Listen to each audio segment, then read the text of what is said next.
My brother was buried in a closed casket 35 years ago. I know because I was the one who identified his body by the gold ring on his finger. But last week my landline rang at 2 in the morning. A voice I haven't heard in 3 decades whispered, "Lucas, it is Richard, I just figured out who I am."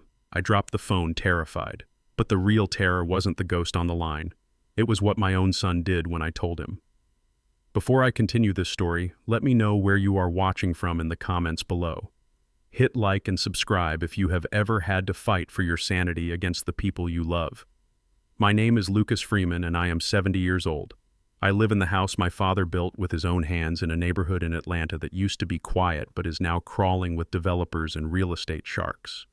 I worked as a mechanical engineer for 40 years. My mind is sharp. I can take apart a car engine and put it back together blindfolded. But my son Darius and his wife Brittany seem determined to convince the world that my brain is nothing but a rusted gear.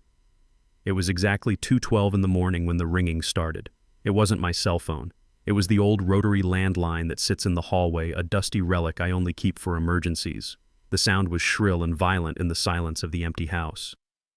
My wife has been gone for 5 years, and usually the only sound at night is the settling of the floorboards. I sat up in bed, my heart hammering against my ribs. Who calls at this hour? Bad news always travels at night.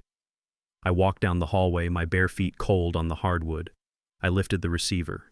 "Hello," I said, my voice raspy from sleep.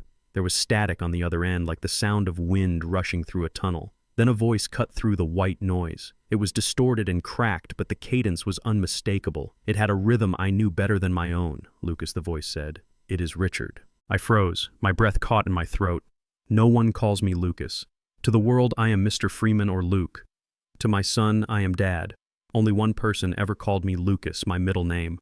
And that person burned to death in a horrific car accident on I-20 in 1990. "Stop it," I whispered, gripping the phone so tight my knuckles turned gray. "Who is this?"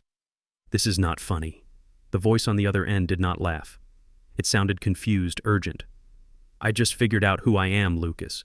I am not who they said I was. The accident. It wasn't me." The line went dead with a click that sounded like a gunshot. I stood there in the dark, trembling.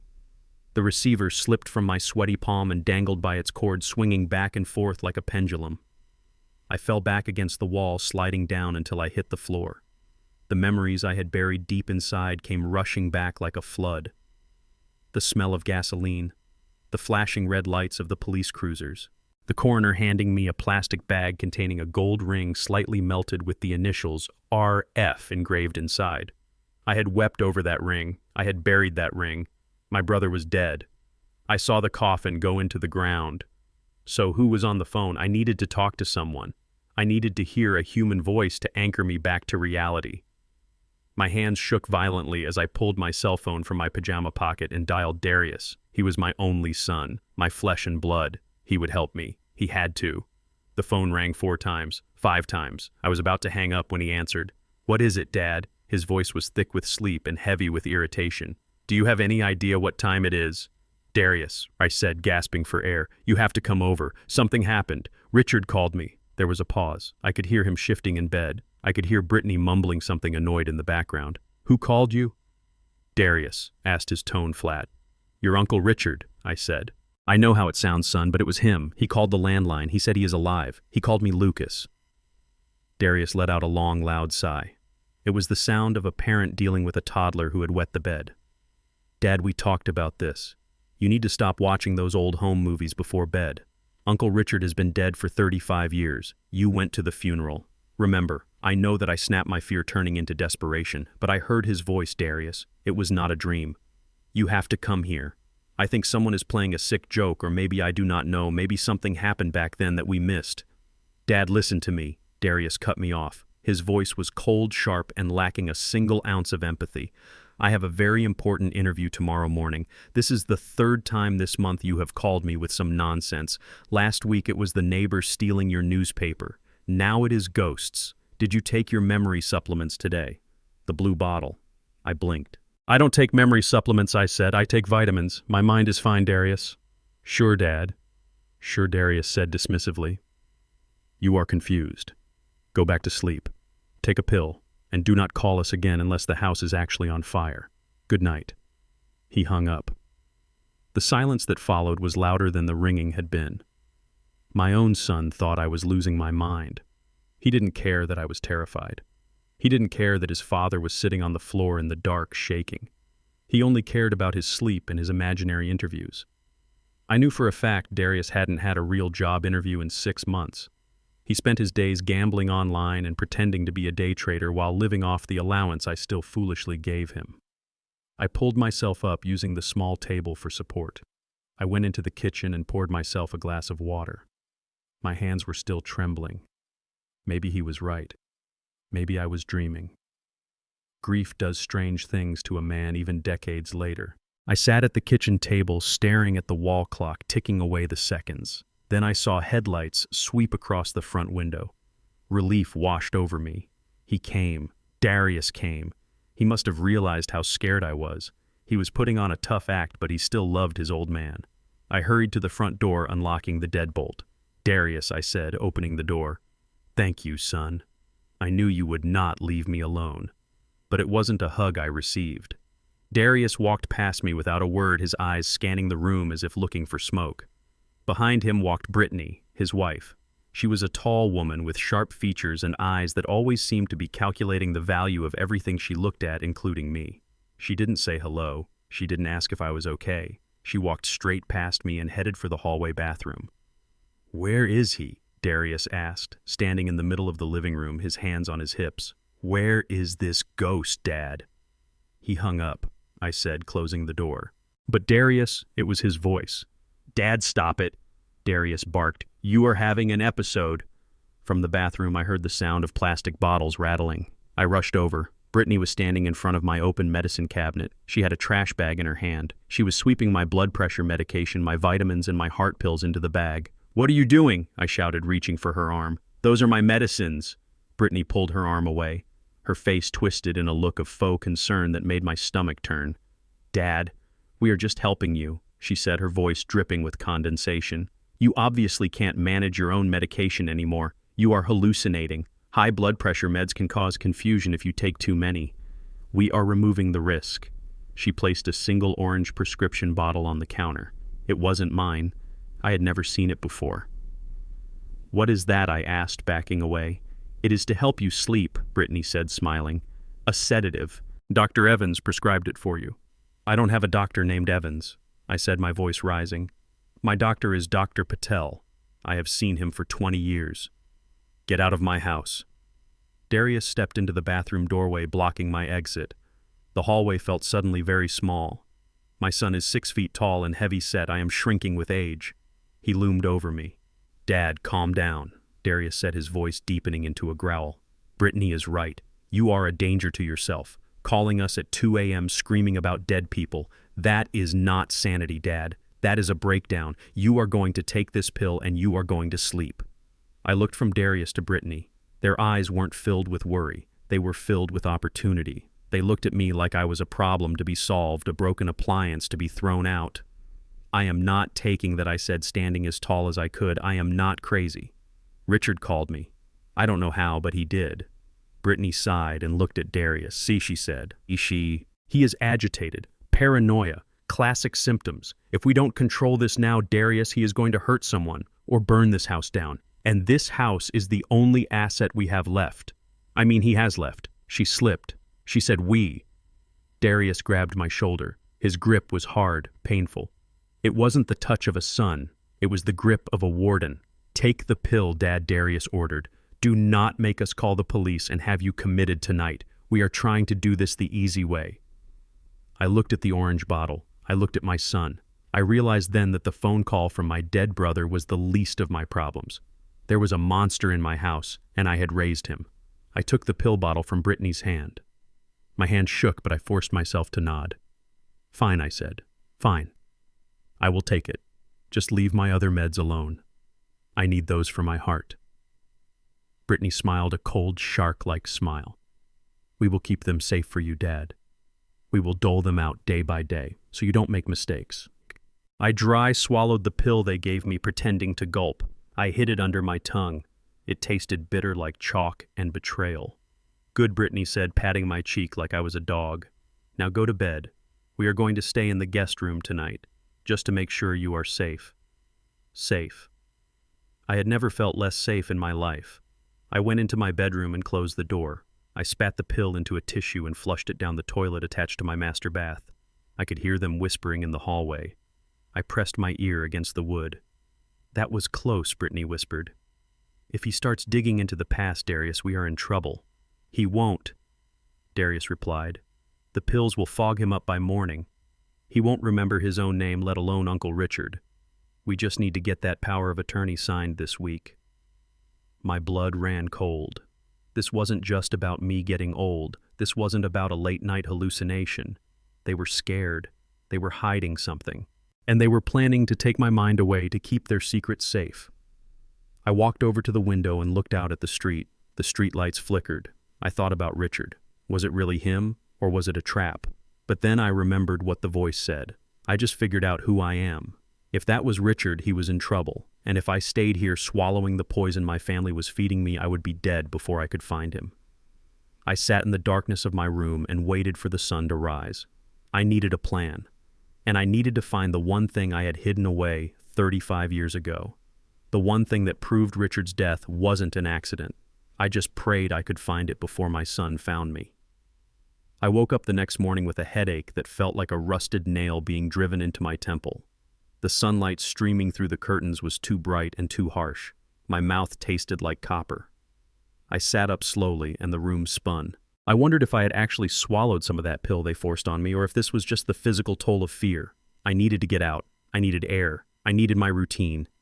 Every morning for 20 years, I've driven my old Ford F-150 down to the corner store to buy a newspaper and a black coffee. It was the only piece of normal I had left. I dressed quickly, my fingers fumbling with the buttons on my flannel shirt. I grabbed my wallet. I reached for the hook by the door where I have hung my truck keys every single day since 1985. The hook was empty. My heart skipped a beat. I patted my pockets. Empty. I checked the nightstand, the dresser, the bathroom counter. Nothing. A cold sweat broke out on my forehead. I knew I put them there. I remembered hanging them up last night before the phone rang. I tore the sheets off the bed. I looked under the mattress. I got down on my hands and knees and checked under the rug. My breath was coming in short, shallow gasps. Without those keys, I was a prisoner in my own home. I walked out into the kitchen trying to keep my hands from shaking. Brittany was sitting at the island sipping a latte from a fancy machine she had installed a month ago without asking me. She didn't look up from her phone. "Have you seen my keys?" I asked, my voice sounding thin and weak. Brittany sighed and tapped her long, manicured fingernail against her ceramic mug. She didn't look at me. She just pointed toward the refrigerator. I frowned. Why would my keys be in the refrigerator? I walked over and pulled the door open. The light flickered on. There, on the middle shelf, sitting right next to a tub of vanilla bean ice cream, was my key ring. The silver metal was frosted over with condensation. I stared at them. My mind went blank. I reached out and touched them. They were freezing cold. "I didn't put them there," I whispered. Brittany finally turned around. She had a look on her face that was half pity and half triumph. She took a sip of her coffee and smirked. "See, Dad," she said softly. "This is exactly what we were talking about last night. You were looking for a late-night snack and you must have left them there. You don't even remember doing it, do you?" I grabbed the keys and squeezed them in my palm until the metal bit into my skin. The cold burned my hand. I didn't eat ice cream. I hadn't opened this freezer in 3 days. But as I looked at her confident face, a terrible seed of doubt began to root in my stomach. Did I do it? Was I sleepwalking? Was my mind actually slipping away like sand through a sieve? Bartholomew, my doctor, had warned me about stress affecting memory. Maybe the shock of the call. Maybe I was losing it. "Your illness is progressing faster than we thought," Brittany said, shaking her head. "It is dangerous for you to drive, Dad. If you put your keys in the freezer, what if you forget which pedal is the brake?" She wasn't just observing. She was enjoying this. I looked at the keys and then back at her. The doubt was heavy, but my instinct was screaming that this was a stage play and she was the director. I put the keys in my pocket. "I am going to get my paper," I said. "No, you are not," she said, her voice sharpening. "Darius disabled the truck engine last night for your own safety." I froze. They had grounded me. I was trapped. Just then, Brittany's cell phone rang. Her demeanor changed instantly. She looked at the screen and her eyes lit up with a secretive gleam.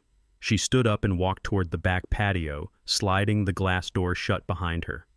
I watched her through the glass. She was laughing, twirling her hair, flirting with whoever was on the other end. It certainly wasn't my son. I was about to bang on the glass and demand she tell me how to start my truck when a sound cut through the kitchen. It was the landline. Again. It was broad daylight. The sun was shining. But the sound of that old ringer sent a shiver down my spine that was colder than the keys in my pocket. I looked at Brittany outside. She was too distracted by her call to hear it. I ran to the hallway and snatched the receiver from the cradle. "Hello," I whispered. "Lucas, listen to me." It was the voice. Richard's voice. But this time it wasn't distorted by static. It was clear, sharp, and urgent. It sounded like the brother I knew, not a ghost. "Richard," I gasped. "Where are you?" "Listen close because I don't have much time," Richard said. "Do not trust the girl. She is switching your heart medication. The pills in the yellow bottle are poison, Lucas. They will stop your heart and make it look like a natural attack." My hand flew to my chest. I had almost taken one this morning. "How do you know this?" I asked, my eyes darting to the patio door. "Because I have been watching you," Richard said. "I never left Lucas. I have been here. Now you need proof. You need to know I am real. Go to the basement. Find my old army boots. The combat boots I wore when I came back from Vietnam. Look under the left insole." "Why?" I asked. "I left an insurance policy there," Richard said. "Something that proves everything. Go now, Lucas, before they come back inside." The line went dead. I didn't hesitate. The fear of insanity vanished, replaced by the adrenaline of a mission. I knew those boots. They had been sitting in a cardboard box in the corner of the basement for 35 years. I kept them because I couldn't bear to throw them away. They were the boots he wore the day he came home, the day we drank whiskey on the porch, and he told me he was in trouble with bad people. I moved as fast as my old legs would carry me. I opened the basement door and descended into the gloom. The air down here was thick with the smell of mold and damp earth. It was the smell of the past. I pulled the chain on the single light bulb and it flickered to life, casting long, dancing shadows against the concrete walls. I scrambled over piles of old magazines and broken furniture. I found the box marked Richard Personal. My hands shook as I tore the tape. There they were. Black leather cracked with age laces frayed, covered in a layer of gray dust. I pulled the left boot out. It felt heavy in my hand. I jammed my hand inside, feeling the rough interior. My fingers found the edge of the leather insole. I pulled. It was stuck glued down by time and moisture. I gritted my teeth and yanked hard. The insole came free with a tearing sound. I tipped the boot over. 2 objects fell onto the concrete floor with a metallic clink. I stared at them and my brain short-circuited. The first was a small silver key, the kind you use for a safety deposit box at a bank. But the second object made no sense. It was a silver USB drive, sleek and modern. I picked it up. It was cool to the touch.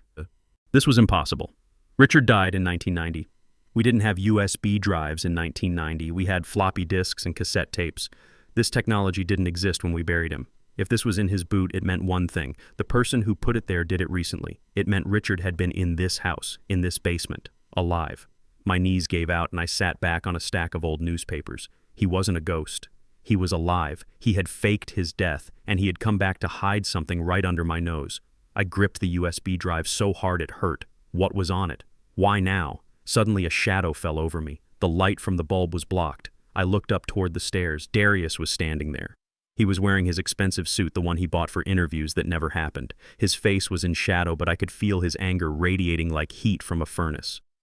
He walked down the stairs slowly, each step heavy and deliberate. "What are you doing down here?" Dad, Darius asked. His voice was calm, too calm. I tried to hide the USB and the key in my palm, but I wasn't fast enough. Darius lunged forward with a speed I didn't know he possessed. He grabbed my wrist and squeezed until my fingers popped open. He snatched the key and the drive. "Give that back," I shouted, struggling to get up. "That is mine. That is Richard's." Darius looked at the items in his hand. He didn't look surprised. He looked annoyed. He looked like a man who had just found a rat in his kitchen. "Dad, look at you," Darius said, sneering. "You are down here in the filth digging through trash. Digging through a dead man's old shoes. This is exactly why we can't let you live alone anymore." "It proves he is alive," I yelled, pointing at the drive in his hand.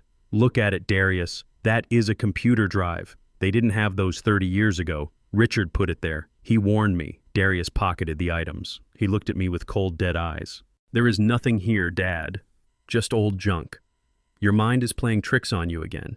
You are hallucinating technologies. You are inventing conspiracies to explain your own confusion. He grabbed me by the arm and hauled me to my feet. He was strong, too strong.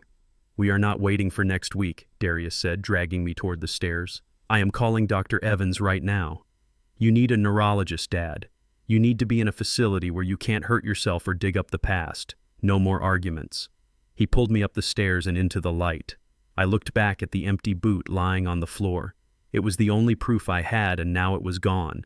But I knew the truth. My brother was out there, and my son was terrified of what was on that drive. I had to get away. I had to find out what my brother was hiding before my son locked me away forever. The clinic was not a place of healing. It was a converted storefront in a rundown strip mall wedged between a liquor store and a pawn shop. The fluorescent lights buzzed with a sound that made my headache worse, and the air smelled of stale coffee and rubbing alcohol. This was not Dr. Patel's office.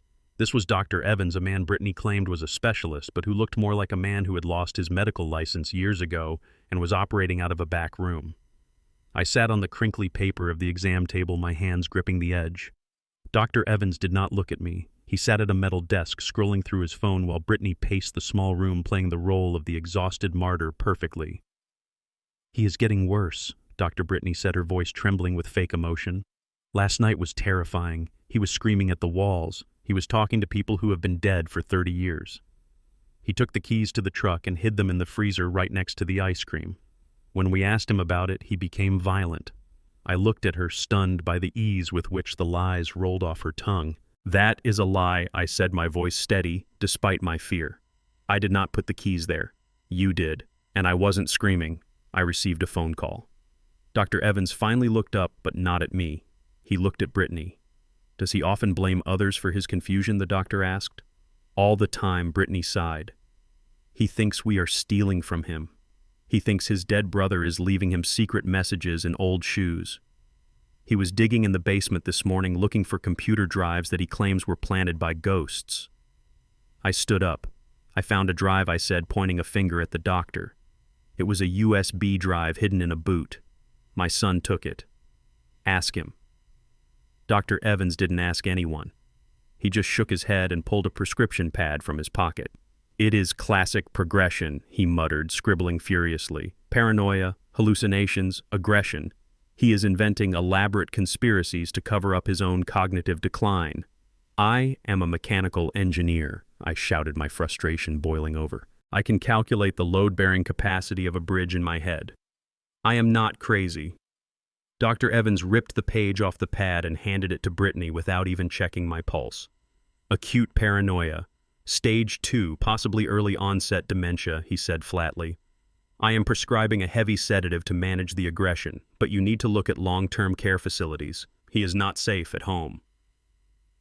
I looked at the doctor and then at Brittany. They exchanged a look that wasn't doctor and patient. It was conspirator to conspirator. Money had changed hands here, I was sure of it. I had just been sentenced without a trial. Darius walked into the room just as Brittany tucked the diagnosis into her purse. He had been waiting in the lobby, probably checking his sports bets.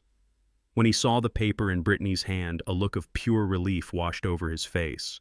He tried to hide it behind a mask of sadness, but I saw the greed in his eyes.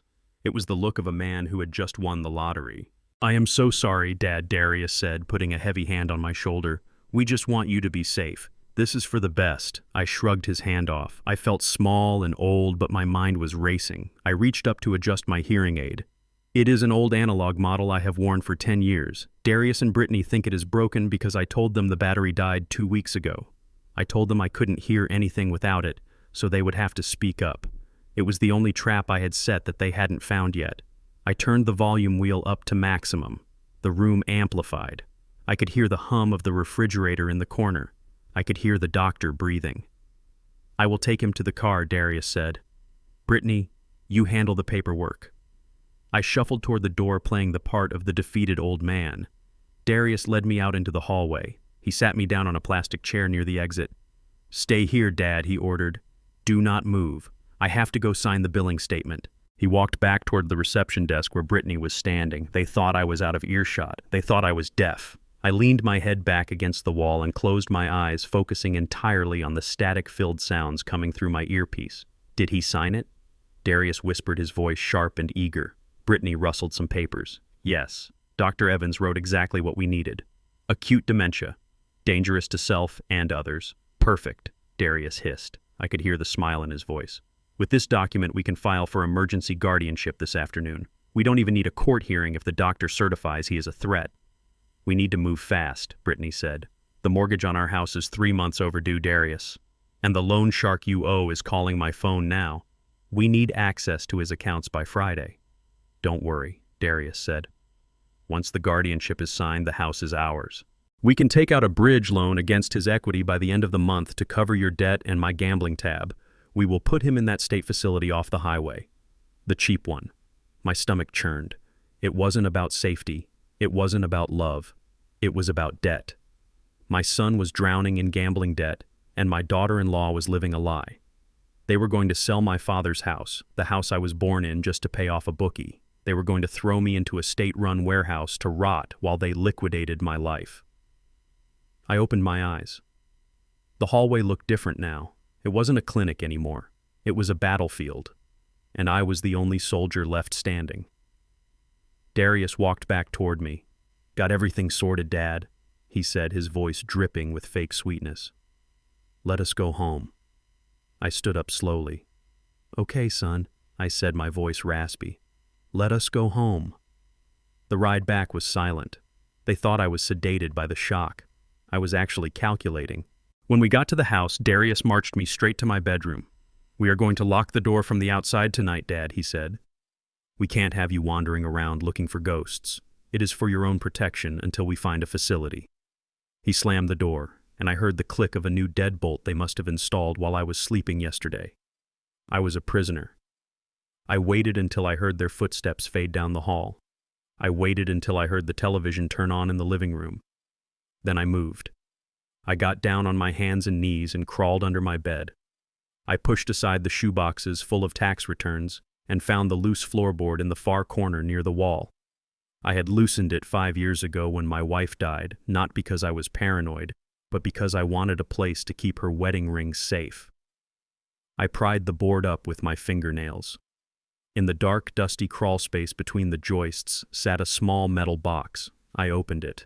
Inside was a burner phone, a Nokia brick from 20 years ago that I kept charged for emergencies, and a small notebook. I pressed the power button. The screen lit up green. Full battery. My fingers trembled as I dialed the number. I hadn't spoken to Malik in 10 years. He was my wife's nephew, a man the family had disowned because he refused to get a corporate job and became a private investigator instead. Darius called him a loser. I called him the only honest man left in the bloodline. The phone rang once. Twice. Yeah, a gruff voice answered. Malik, I whispered, pressing the phone tight to my ear. It is Uncle Lucas. Lucas Malik's voice changed instantly, dropping the hardness. Is everything okay? I haven't heard from you since the funeral. I need help, Malik, I said, my voice breaking. They are locking me up, Darius and Brittany. They have a doctor saying I have dementia. They are going to take the house. Slow down, Malik said. Are you safe? No, I said. I am locked in my bedroom. But Malik, that is not the crazy part. Richard called me. Silence. Uncle Lucas. Richard is dead, Malik said gently. I know, I said. I know what I saw in 9090. But he called me Malik. He knew my middle name. He told me about the boots in the basement.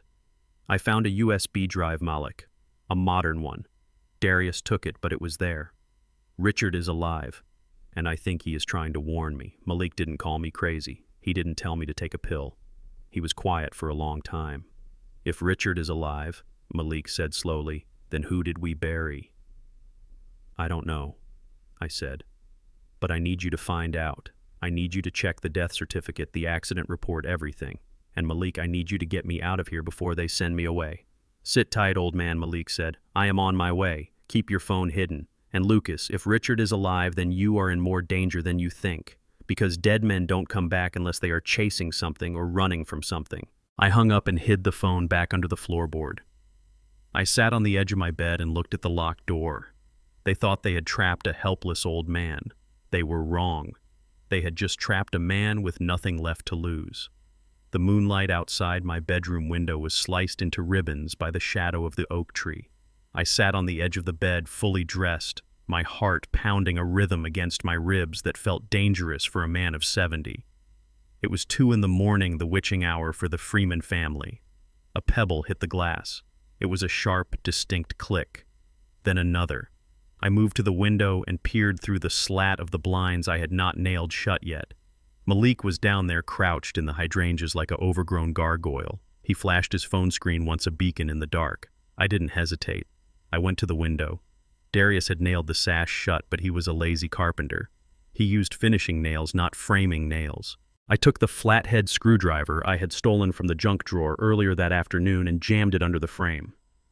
With a groan of old wood and rusted metal, the window popped free. I slid it up. The night air hit my face, cool and smelling of wet asphalt. I climbed out. My joints screamed in protest, but adrenaline is a powerful painkiller.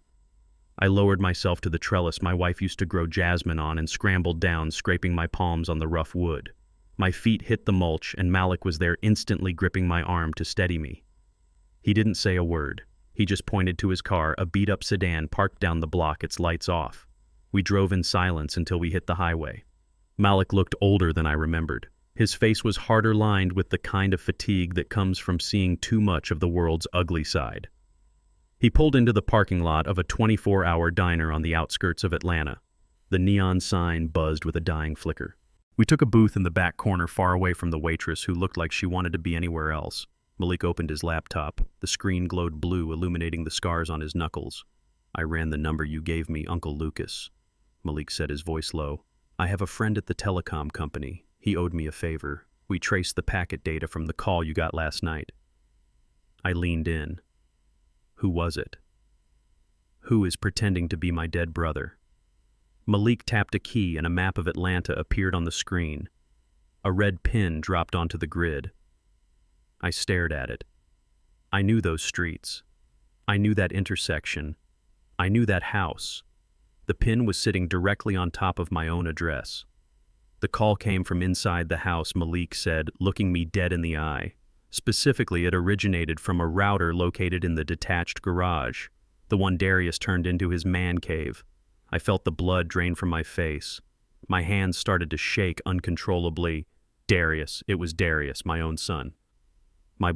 He wasn't just gaslighting me with pills and misplaced keys. He was using a voice modulator or some kind of recording to terrorize me. He was sitting in his garage laughing while I thought I was losing my mind.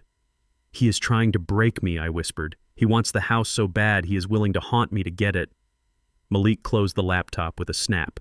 "It is a VoIP line, Lucas. Voice over IP. He routed it through a server to make it sound distant and distorted, but the digital footprint does not lie. Your son is the ghost." I slumped back against the vinyl booth. The betrayal tasted like bile. I had raised him. I had paid for his college. I had bailed him out of debt 3 times. And this was his repayment. Psychological torture. But then a thought struck me. A thought so sharp it cut through the anger and replaced it with cold confusion. "Wait," I said, sitting up straight. "That doesn't make sense." "What doesn't?" Malik asked, signaling the waitress for coffee. "The boots," I said. "Richard told me to look in the boots, under the insole. Darius was 5 years old when Richard died. He never went in the basement. He didn't know Richard kept a spare key and a stash in those boots. And the USB drive, Malik. It was modern. If Darius is the one making the calls, why would he plant evidence that proves Richard is alive? Why would he plant a drive he then had to confiscate?" Malik frowned. He stirred his coffee black. "You are saying the narrative does not fit. I am saying Darius is greedy and cruel, but he is not smart enough for this," I said. "If he is faking Richard's voice with a computer, why lead me to physical evidence he didn't know existed? He took the drive from me, Malik." He looked annoyed, not scared. He thought I was digging up trash. He didn't know what it was. "So we have 2 players, Malik said, his voice dropping even lower. "We have Darius playing games with a computer, trying to scare you. And we have someone else. Someone who actually knew about the boots. Someone like Richard," I whispered. Malik shook his head. Dead men don't plant USB drives, Lucas. Then who? I demanded. Who else knew? Only Richard knew. We have to go to the cemetery. Now, Malik asked, checking his watch. It is 3:30 in the morning. I need to see it, I said. I need to see the grave. If he is alive, that grave is empty, or it has been disturbed. I cannot sit here eating waffles while my reality falls apart. We left money on the table and walked out. The drive to the cemetery was long and dark. The city lights faded into the heavy darkness of the tree line. The cemetery was an old one, wrought iron gates and weeping willows that brushed the tops of the headstones. The gate was locked, but Malik had bolt cutters in his trunk. He cut the chain with a dull snap that echoed in the silence. We drove slowly, our headlights off, navigating by the light of the moon. I knew the way. I had visited that grave every birthday and every anniversary for 35 years. We stopped 50 yards away and walked the rest. The grass was wet with dew soaking my pant legs. There it was. Richard Freeman, beloved brother and son, 1955 to 1990. I shined Malik's flashlight on the ground. My breath hitched. The grass around the headstone was dead, and the dirt was wrong. It was mounded slightly too high, and the color was different from the surrounding earth. It was fresh. Someone has been digging here, I said, kneeling down. Look at the edges. This isn't 30 years of settling. This is fresh soil. Malik crouched beside me, touching the earth. You are right. It is soft. Someone dug this up and filled it back in recently, maybe a week ago. Why, I asked. To take something out, or to put something in. Suddenly the sound of an engine roaring to life shattered the quiet. Bright white LED high beams blinded us. A vehicle had been waiting in the shadows near the mausoleum further up the hill. It was a massive black SUV with no license plates and tinted windows. It revved its engine like a beast preparing to charge. Run, Malik shouted, grabbing my collar. We scrambled backward, tripping over headstones. The SUV surged forward, tires tearing up the sacred ground. It wasn't trying to scare us. It was trying to crush us. I heard the snap of marble as the bumper clipped a headstone just inches from my leg. Get to the tree line, Malik yelled, pushing me toward the dense woods bordering the cemetery. We ran. I ran faster than I had in 20 years, my lungs burning, my legs pumping with desperation. The SUV swerved, correcting its path, aiming for us again. It was a machine of death, relentless and heavy. We threw ourselves over a low stone wall and rolled into the briars and thick oaks of the forest edge. The SUV screeched to a halt at the wall. The engine idled a low, menacing rumble. I lay flat in the mud, trying to silence my gasping breath. A window rolled down. I couldn't see a face, just the glow of a cigarette tip. Then the car reversed slowly and drove away, disappearing into the night. We lay there for 10 minutes waiting. My heart was trying to batter its way out of my chest. Who was that? I whispered. I don't know, Malik said, wiping mud from his face. But they knew we were coming. My pocket vibrated. It was the burner phone I had hidden in my sock, the one I used to call Malik. Only one person had this number. Malik. I pulled it out. A text message glowed on the tiny green screen. It was from a number I didn't recognize, the same number that had called the landline. I read the message and the world tilted on its axis. You are being watched. Do not trust the boy. Do not trust Malik. He is leading you into a trap. Run. I looked up at Malik. He was watching the road, his face unreadable in the shadows. He had saved me just now. Or had he? He brought me here. He knew where I was. He was the only one who knew. I gripped the phone tight. The enemy wasn't just in my house. The enemy was everywhere. And I was an old man alone in the woods with a man my dead brother just told me was a traitor. I slowly stood up, brushing the dirt from my knees. I had to be smarter. I had to be an engineer. I had to take this machine apart piece by piece until I found the broken part, even if that part was me. I did not make it 2 blocks from the edge of the woods before the headlights pinned me against the sidewalk. I raised my hand to shield my eyes, expecting Malik to have circled back, but the vehicle was a silver sedan I did not recognize. The passenger door flew open, and a man I had never seen before stepped out. He was built like a vending machine with a neck as thick as a tree trunk and a uniform that screamed private security. He didn't speak. He just grabbed my upper arm with a grip that bruised the bone. "Get in, Dad!" Darius called from the driver's seat, his voice calm and terrifyingly reasonable. "Stop making a scene." I tried to pull away, but the guard shoved me into the back seat like a sack of laundry. Darius locked the doors. He didn't look at me in the rearview mirror, he just drove. We went back to the house that my father built, but it no longer felt like my home. It felt like a processing center. When we arrived, the transformation was already complete. While I was running through the cemetery chasing ghosts, Darius had been busy turning my sanctuary into a fortress. He marched me to the front door. I reached for the knob, but it didn't turn. The old brass hardware I had installed myself in 1995 was gone. In its place was a sleek black box with a glass panel. Biometric locks, Darius said, tapping his thumb against the glass. The bolt slid back with a heavy electronic thud. Only my print and Brittany's print will open it. You are not going anywhere, Dad. Not until we get your mind right. He pushed me inside. The smell of sawdust was heavy in the air. I looked at the windows in the living room. They were screwed shut with 3-inch drywall screws driven deep into the sash. The curtains were drawn. I walked to the router in the hallway. The lights were dead. The Ethernet cable had been severed with a pair of wire cutters. You cut the internet, I said, turning to face him. You were using it to feed your delusions, Darius replied, checking his watch. No more conspiracy websites. No more looking up dead people. You are on a digital detox. He guided me to the recliner in the living room, and the guard sat on a folding chair by the front door, arms crossed.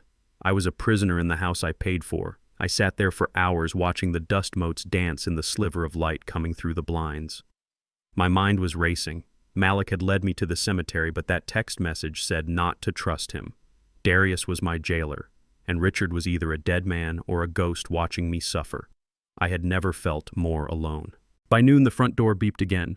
Brittany walked in. She wasn't wearing her usual real estate blazer. She was wearing yoga pants and a sweatshirt, and she was carrying 2 large suitcases. She rolled them right past me into the guest room. I am moving in for a while, she announced, not even looking at me. Someone has to keep an eye on you, 24/7, since you like to climb out of windows. She didn't come to nurse me. She came to purge me. She started in the living room. She pulled a cardboard box from under the island and started sweeping my things into it. My engineering magazines, the small brass statues I collected, the framed photo of my fishing trip with Darius when he was 12. What are you doing? I asked, gripping the arms of my chair. Decluttering, she said efficiently. A cluttered house makes for a cluttered mind. We need to stage this place properly if we are going to get a good appraisal next week. Appraisal. They weren't even waiting for the guardianship papers. They were already counting the money. A van pulled up outside. A man in a greasy t-shirt walked in. He looked around the room with hungry eyes. Brittany pointed to the corner cabinet, the one made of cherry wood that held my most prized possession.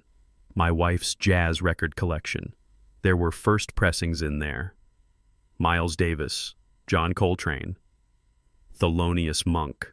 My wife Sarah had spent 40 years collecting them. We used to dance to them in the kitchen on rainy Sundays. How much for the vinyls? Brittany asked the man. The man flipped through 2 or 3 records, his greasy fingers touching the grooves. I wanted to scream. $50 for the lot, he grunted. Most of these covers are worn.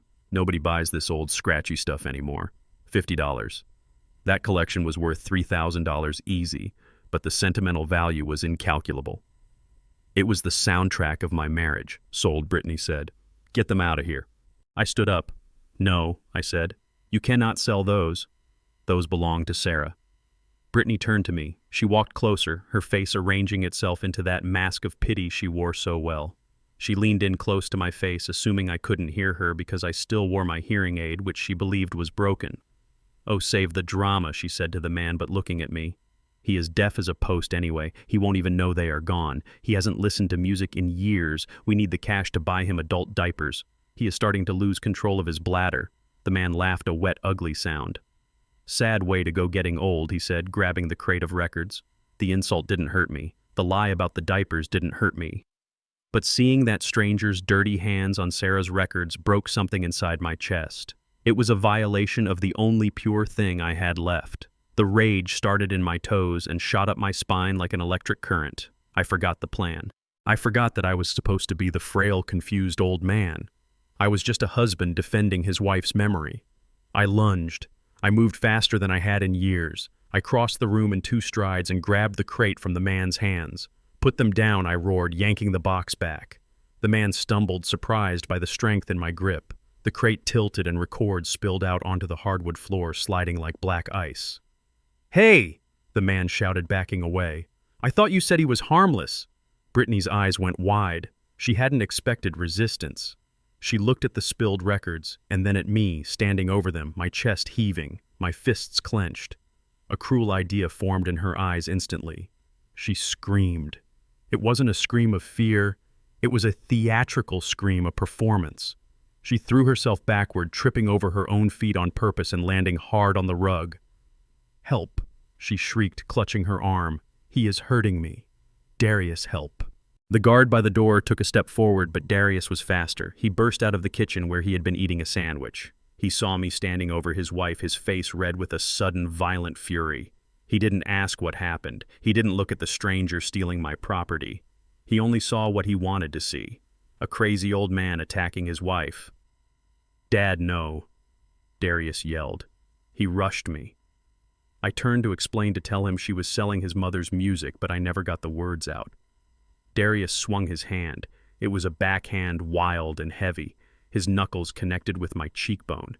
The sound was like a branch snapping. Pain exploded in my head. White light flashed behind my eyes. I spun around, losing my balance, and fell hard against the wall, sliding down until I hit the floor. I tasted copper. Blood filled my mouth from a cut on the inside of my cheek. I sat there stunned. My son had hit me. He had actually struck me. Darius stood over me, his chest heaving. He looked at his hand as if it didn't belong to him, but there was no regret in his eyes, only justification. "You made me do that," Darius spat, his voice trembling with adrenaline. "You attacked her. I saw you." I wiped the blood from my lip with the back of my hand. I stared up at him. The man looked at the scene, grabbed a handful of records from the floor, and bolted out the door without paying a dime. Brittany sat up, rubbing her arm that I hadn't even touched, tears streaming down her face. "He is dangerous, Darius," she sobbed. "He is getting violent, just like the doctor said." Darius looked down at me. His shadow stretched over my legs. He looked like a stranger. "That is it, Dad," he said, his voice dropping to a menacing whisper. "No more, Mr. Nice Guy.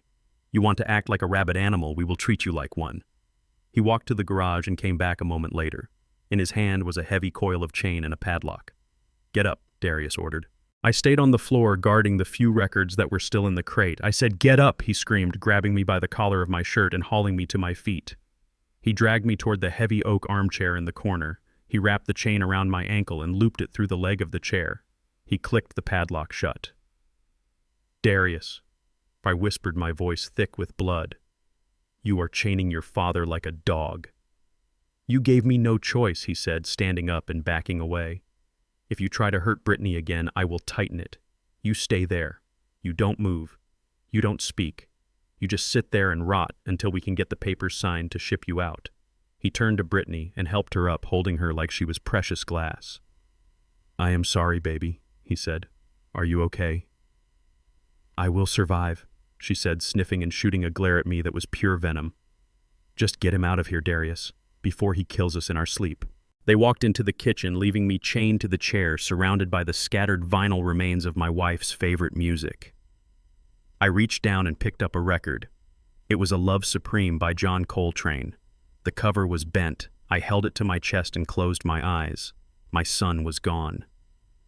The boy I raised was dead, replaced by this monster, and I was alone in a house that was slowly being digested by their greed.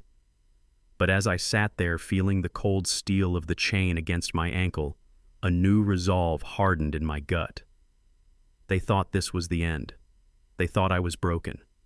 But they had made a fatal mistake. They left me in the living room.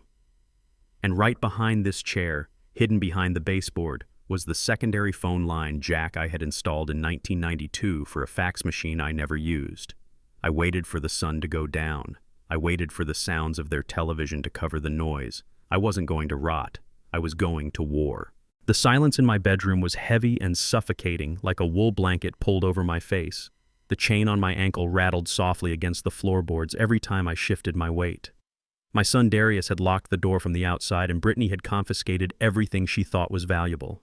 She took my watch. She took my wallet. She took the framed photo of my wife from the nightstand. But she was lazy. She didn't check the pillows. Specifically, the yellowed foam pillow on the armchair in the corner, the one I used for my bad back. I waited until the sliver of light under the door went dark.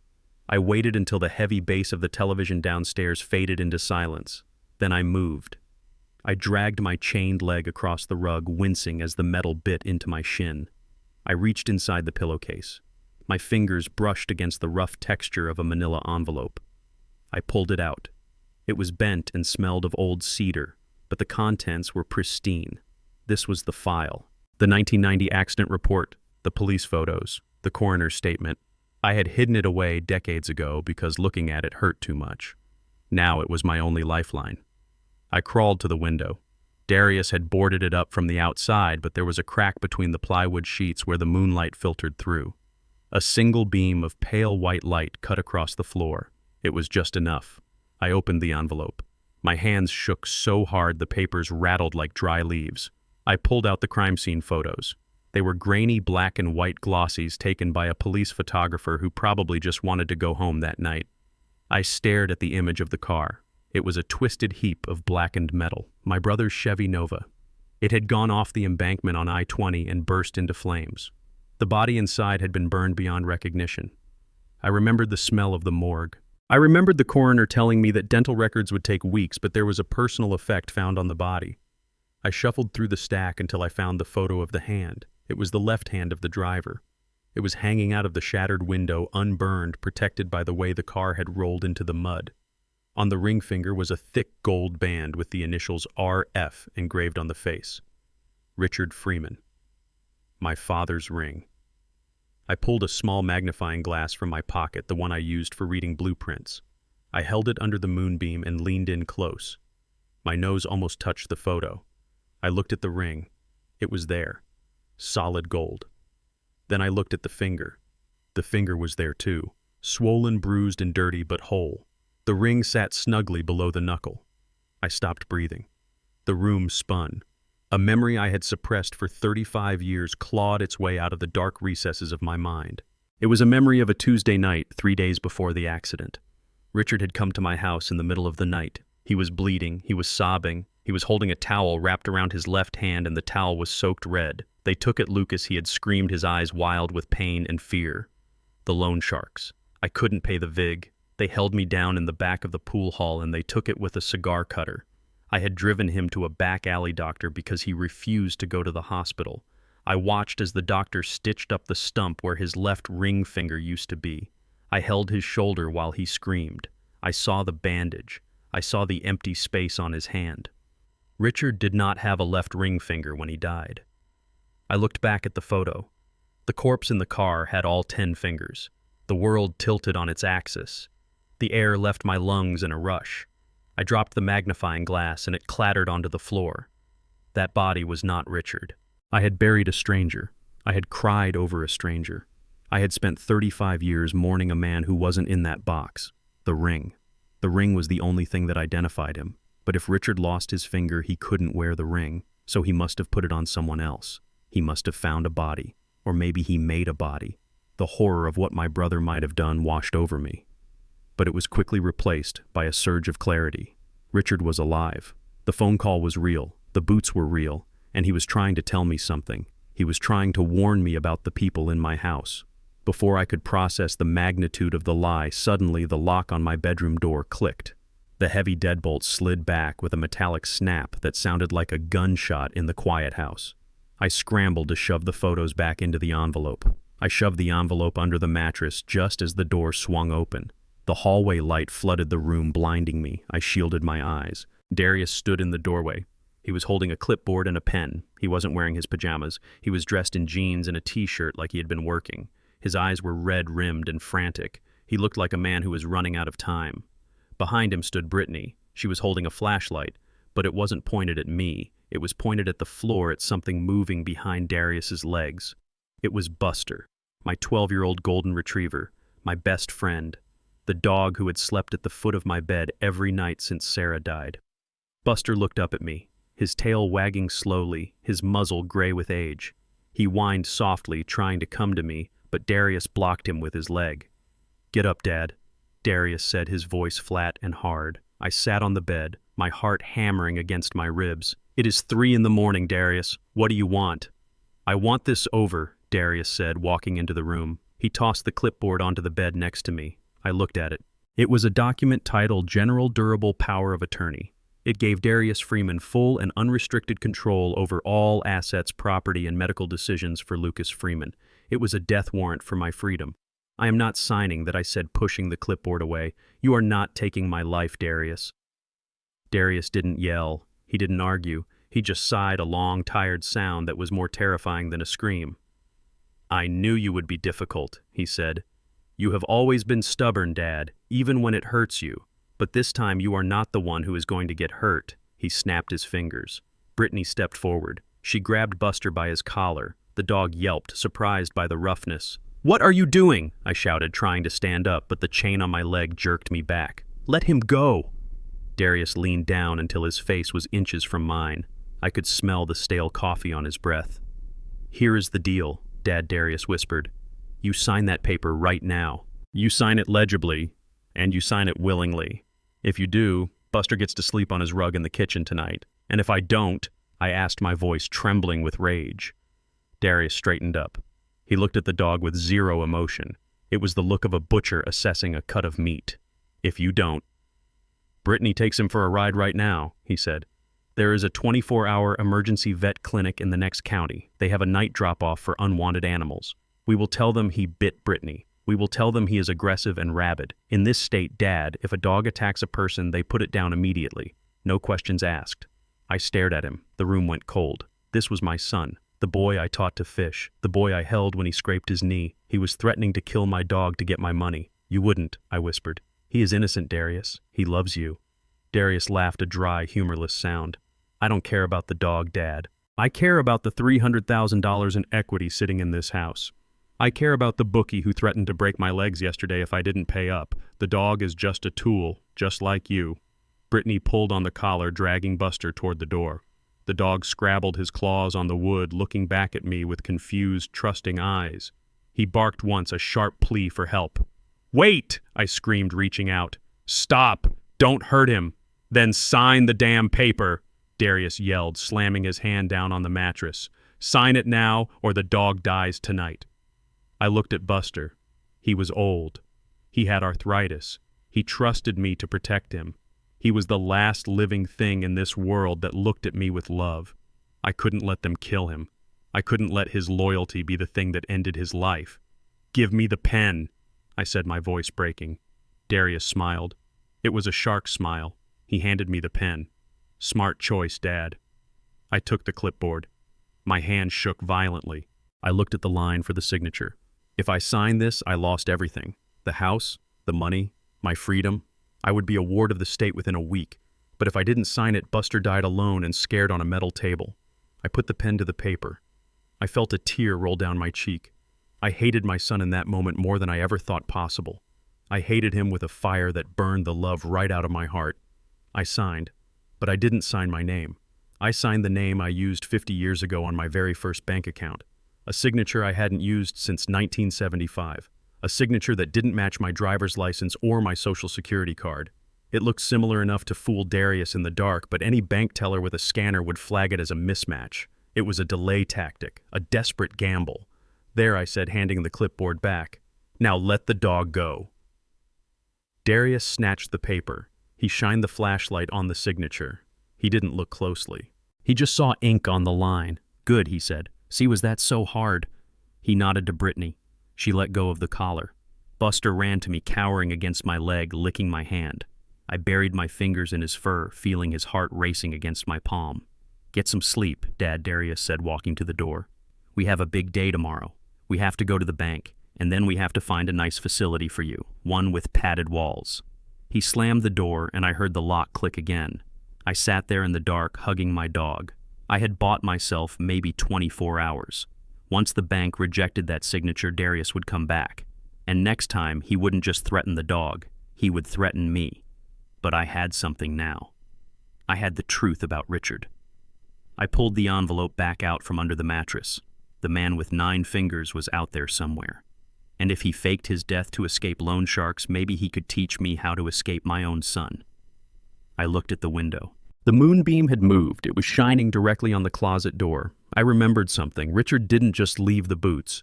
He left a key. Darius took the key, but he didn't know what it opened. But I did. I knew exactly what that silver key opened. It wasn't a safety deposit box. It was the padlock on the old storm cellar in the backyard, the one covered in kudzu that nobody had opened in 40 years. If Richard put a key in his boot for me, it meant whatever was in that storm cellar was the weapon I needed to win this war. I just had to get out of this room, and I had to do it before sunrise. The pen felt heavy in my hand like a lead weight designed to drag me down to the bottom of the ocean. My hand trembled, and for once I did not have to fake the shake. I was terrified. I looked at the document in front of me. It was the key to my life. It was the paper that would turn my home and my savings over to a man who looked at me not as a father but as an ATM machine. Darius stood over me, his shadow stretching across the bedspread. He was tapping his foot impatiently. His eyes were not on me. They were on his phone screen watching a sports betting app. "Sign it, Dad," he said, his voice tight with false patience. "Stop stalling. We have a lot to do tomorrow." I lowered the pen to the paper. I knew that modern banks use digital scanning to verify signatures. They compare the curvature of the letters and the pressure points against the file they have on record from when you opened the account. My official signature on file was sharp and angular, a habit from my drafting days as an engineer. But 40 years ago, when I was just a young man working in a garage, my signature was loopy and round. I had not signed my name that way since 1975. I pressed the tip of the ballpoint to the line. I closed my eyes for a second, praying that the clerk at the bank tomorrow would be diligent. Then I wrote, "Lucas Freeman." The loops were wide. The slant was wrong. To the naked eye, it looked like my name. To a computer algorithm, it would look like a forgery. I finished and let the pen drop. "There," I whispered, letting my shoulders slump in feigned defeat. "It is done." Darius snatched the clipboard before the ink was even dry. He didn't even look at the signature. He just saw that the line was filled. A grin spread across his face that made my stomach turn. It was the smile of a predator that had finally brought down its prey. He immediately pulled out his phone and dialed a number. "Yeah, it is Darius," he said, walking out into the hallway, his voice loud and bragging. "Tell Big T I have the collateral. Yeah, the whole house. I will have the cash by noon tomorrow. Tell him to back off. I am a man of my word." He didn't check on me. He didn't say goodnight. He just walked away, blinded by the promise of easy money. He left the door unlocked this time, probably thinking I was too broken to try anything. But I wasn't broken. I was just waiting. I sat in the dark for hours listening to the sounds of the house. I heard Brittany complaining about the smell of old people. I heard Darius popping a bottle of champagne in the kitchen. They were celebrating my funeral while I was still breathing in the next room. Around 2 a.m, a soft tap sounded on the window glass. I moved to the window and peered through the crack in the plywood. Malik was there. He was dressed in black, blending into the shadows of the azalea bushes. He raised a hand and pressed a finger to his lips. Silence. He pointed toward the backyard. Then he pulled something from his pocket. It looked like a soda can painted gray. He pulled a pin and tossed it toward the ventilation intake for the central air conditioning unit that sat on the side of the house. I stepped back from the window. 10 seconds later, a low thud vibrated through the floor. It wasn't an explosion. It was a pressure release. Then came the smell. It wasn't just smoke. It smelled like electrical fire, like burning rubber and melting plastic. Malik had chosen a smoke bomb that mimicked a house fire perfectly. The smoke detectors screamed. The sound was piercing, a high-pitched wail that drilled into the skull. I heard running footsteps upstairs. "Fire!" Darius screamed. "Brittany, get up! The house is on fire!" I stood by my door listening. I expected the door to fly open. I expected my son to rush in and grab me to carry me to safety. I waited for the moment of redemption where he would prove that despite his greed, he still valued my life. I heard them running down the stairs. I heard Brittany shouting about her jewelry box. "Grab the laptop," Darius yelled. "The crypto wallet is on there. Move!" They ran past my door. I saw their shadows under the frame. They didn't stop. They didn't slow down. They didn't even call my name. "Darius, Brittany!" I shouted, pretending to be trapped. "Help me! The door is stuck!" I heard the front door slam open. I heard them running out onto the lawn, coughing and gasping. "Is your dad inside?" I heard a neighbor shout from the street. "I do not know." Darius yelled back, his voice frantic, but not for me. The smoke was too thick. I couldn't get to him. He lied. He left me to burn. He chose the laptop and the jewelry over his father. The smoke was filling the room, now thick and white. It was harmless theatrical smoke, but it was dense enough to hide me. The betrayal stung worse than the smoke in my eyes. I had my answer. I had no son. I turned to the window. Earlier that afternoon, a delivery driver had dropped off a package of adult diapers Brittany had ordered to humiliate me. That driver had been Malik in a uniform. He had spent an extra 30 seconds at this window pretending to check the address. He had used a power drill to back the screws out of the plywood just enough that they were holding by a thread. I grabbed the sill and threw my shoulder against the wood. It groaned. I hit it again. The screws popped loose and the plywood sheet fell outward, landing softly in the mulch bed. Fresh air rushed in. I didn't have much time. The fire department would be here in minutes. I grabbed the pillowcase I had prepared. Inside was the envelope with the accident photos, the burner phone, and the photo of Richard I had taken from the wall. I looked around the room one last time. This was the room I shared with my wife for 40 years. Leaving it felt like cutting off a limb, but staying meant death. I climbed onto the sill. My bad knee seized up, but I forced it to bend. I lowered myself down. My feet hit the ground. A wet nose pressed against my hand. Buster. The dog had been sleeping in the kitchen, but the alarm had scared him. He had found his way out through the doggy door in the back. He was shivering, pressing his body against my legs. I couldn't leave him. Darius would kill him just to spite me when he realized I was gone. "Come here, boy," I whispered. I scooped the 70-pound dog into my arms. The adrenaline gave me the strength of a man half my age. I moved toward the back fence, keeping to the shadows. I could hear sirens wailing in the distance, getting closer. I reached the loose plank in the privacy fence, the one I had been meaning to fix for years. I kicked it open. I pushed Buster through and squeezed through after him. We emerged in the alley behind the house.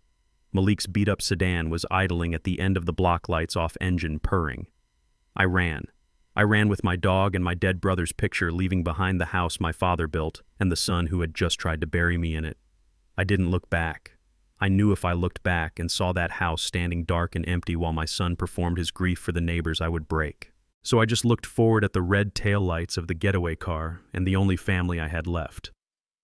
Malik drove the sedan through the night silence hanging heavy between us. The city lights of Atlanta faded in the rearview mirror, replaced by the skeletal silhouettes of cranes and smokestacks that marked the industrial district. This was the part of town where things went to be forgotten. I clutched Buster to my chest, his heart beating a rapid rhythm against my own. My hands were still black with soot from the windowsill and my lungs burned from the chemical smoke. "Where are we going?" I asked, my voice rasping like sandpaper. "To meet the buyer." Malik said, his eyes fixed on the road. "The man who bought your wife's records. The man who bought the antique clock Brittany sold last week. Our king," I said, remembering the name scrawled on the receipt I had glimpsed in the trash can before they emptied it. "Yeah," Malik said, turning the wheel sharply onto a gravel track. "He has a lot of names, but King fits him best these days." We pulled up to a warehouse that looked like a tomb for giants. The brickwork was crumbling and the windows were broken teeth in a skull of concrete. But as the headlights swept across the rusted bay doors, I noticed something odd. The security camera mounted above the door wasn't old. It was a military-grade lens with a red tracking light that followed us as we parked. This wasn't a ruin. It was a fortress disguised as a wreck. "Leave the dog," Malik said, killing the engine. "He will be safe here. The windows are cracked. You need to do this alone." I hesitated, looking at Buster. He curled up on the warm seat, closing his eyes. He was safer here than with me. I stepped out into the humid night air. The silence was absolute. Malik led me to a side door. He typed a code into a keypad I hadn't even seen until he brushed the dust away. The door hissed open with a hydraulic sigh. We walked into a cavernous space. It smelled of motor oil and expensive cologne. In the center of the vast concrete floor sat a single leather armchair facing away from us. A cloud of cigar smoke rose from the chair, drifting up into the darkness of the rafters where pigeons cooed softly. "He is here," a voice boomed from the chair. It wasn't the distorted voice from the phone. It was deep, smooth, and commanding. It echoed off the metal walls. The chair swiveled slowly. The leather creaked under the weight of the man sitting there. I stood frozen, my feet rooted to the concrete floor. The man staring at me was wearing a suit that cost more than my truck. It was midnight blue silk, tailored to perfection, shimmering under the single halogen spotlight hanging above him. His shoes were polished alligator skin that gleamed like wet obsidian. He held a crystal tumbler of amber liquid in one hand and a thick cigar in the other. But I didn't look at the clothes. I looked at the face. It was a map of violence. Scar tissue ran in thick, shiny ropes from his jawline to his ear, pulling the skin tight and distorting his cheek. His nose had been broken and reset poorly, giving him a hawk-like profile. He looked like he had been put through a meat grinder and stitched back together by a blind surgeon.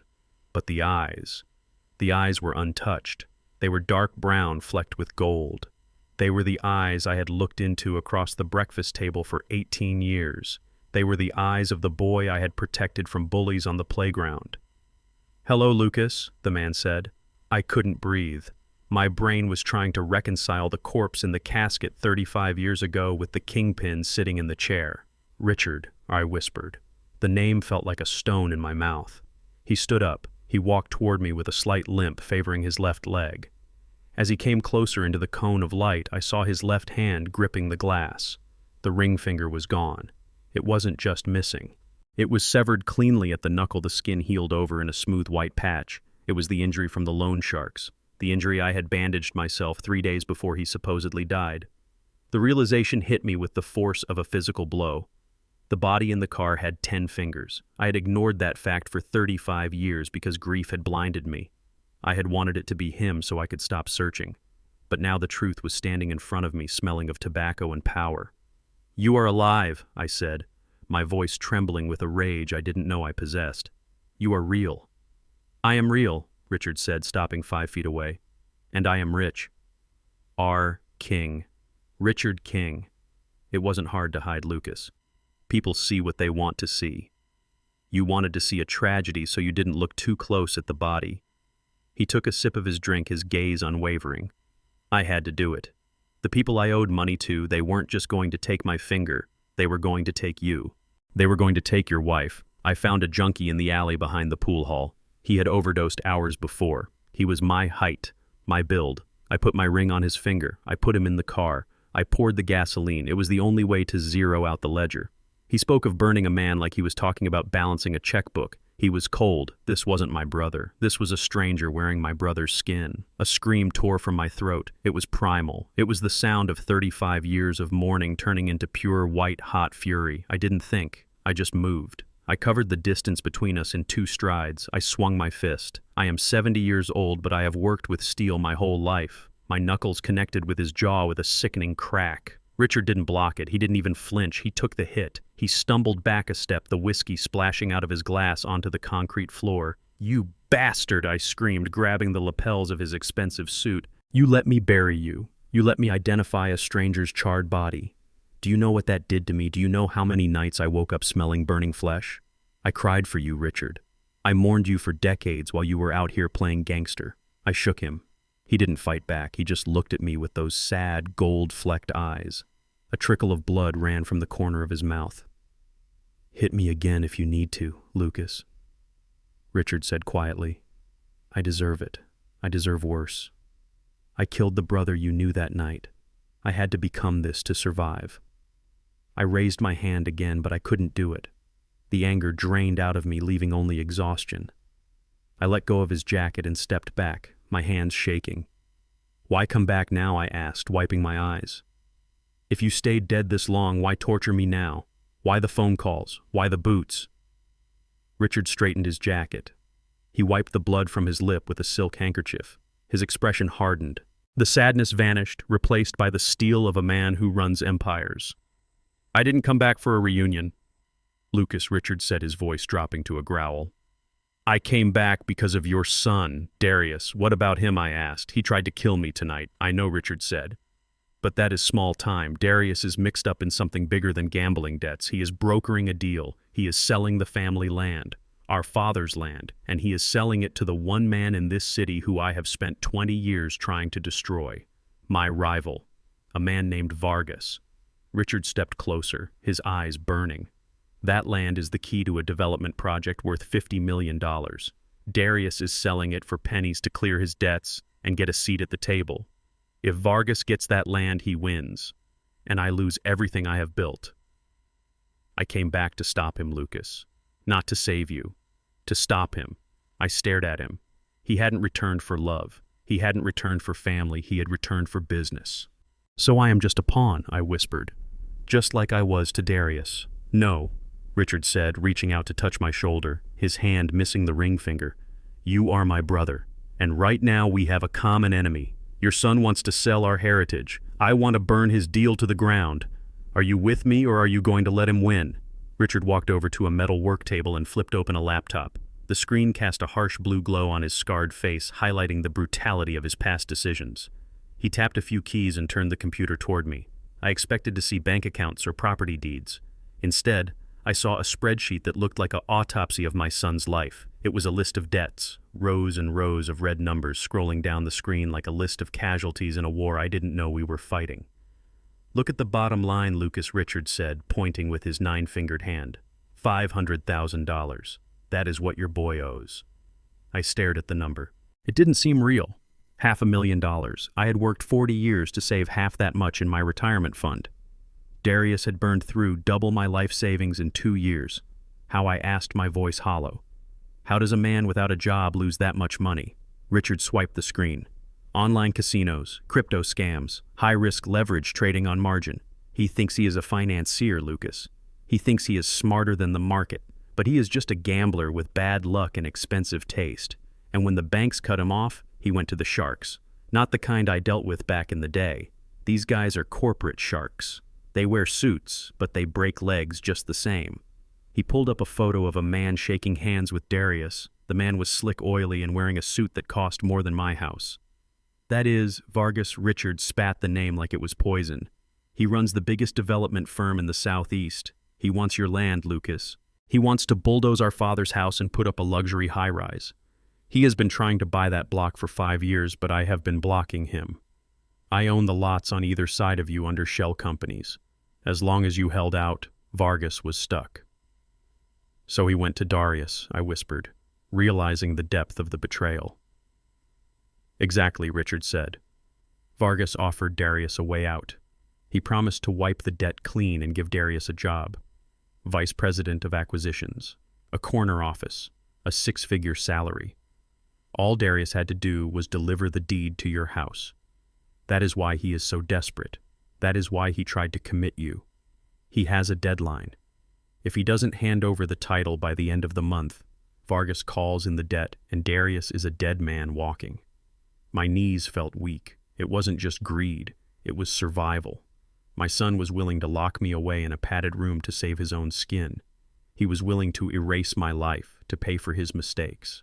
The house wasn't a home to him anymore, it was just a poker chip. I looked at the spreadsheet again. Every line was a lie he had told me. Every red number was a moment he had looked me in the eye and smiled while he dug my grave. Richard closed the laptop with a snap that echoed through the warehouse. He is weak, Lucas, and weak men do terrible things when they are cornered, but he is not working alone. He is using tools he doesn't understand, which brings us to Malik. I turned to look at Malik, who was standing by the door watching the security monitors. He hadn't said a word since we arrived. I felt a flash of anger, the text message in the cemetery, the warning to run. Why did you bring me here if you are working for him? I asked, pointing at Richard. And why did my phone tell me not to trust you? Why did it say you were leading me into a trap? Malik walked over, his face grim. Show him the phone, Uncle Lucas.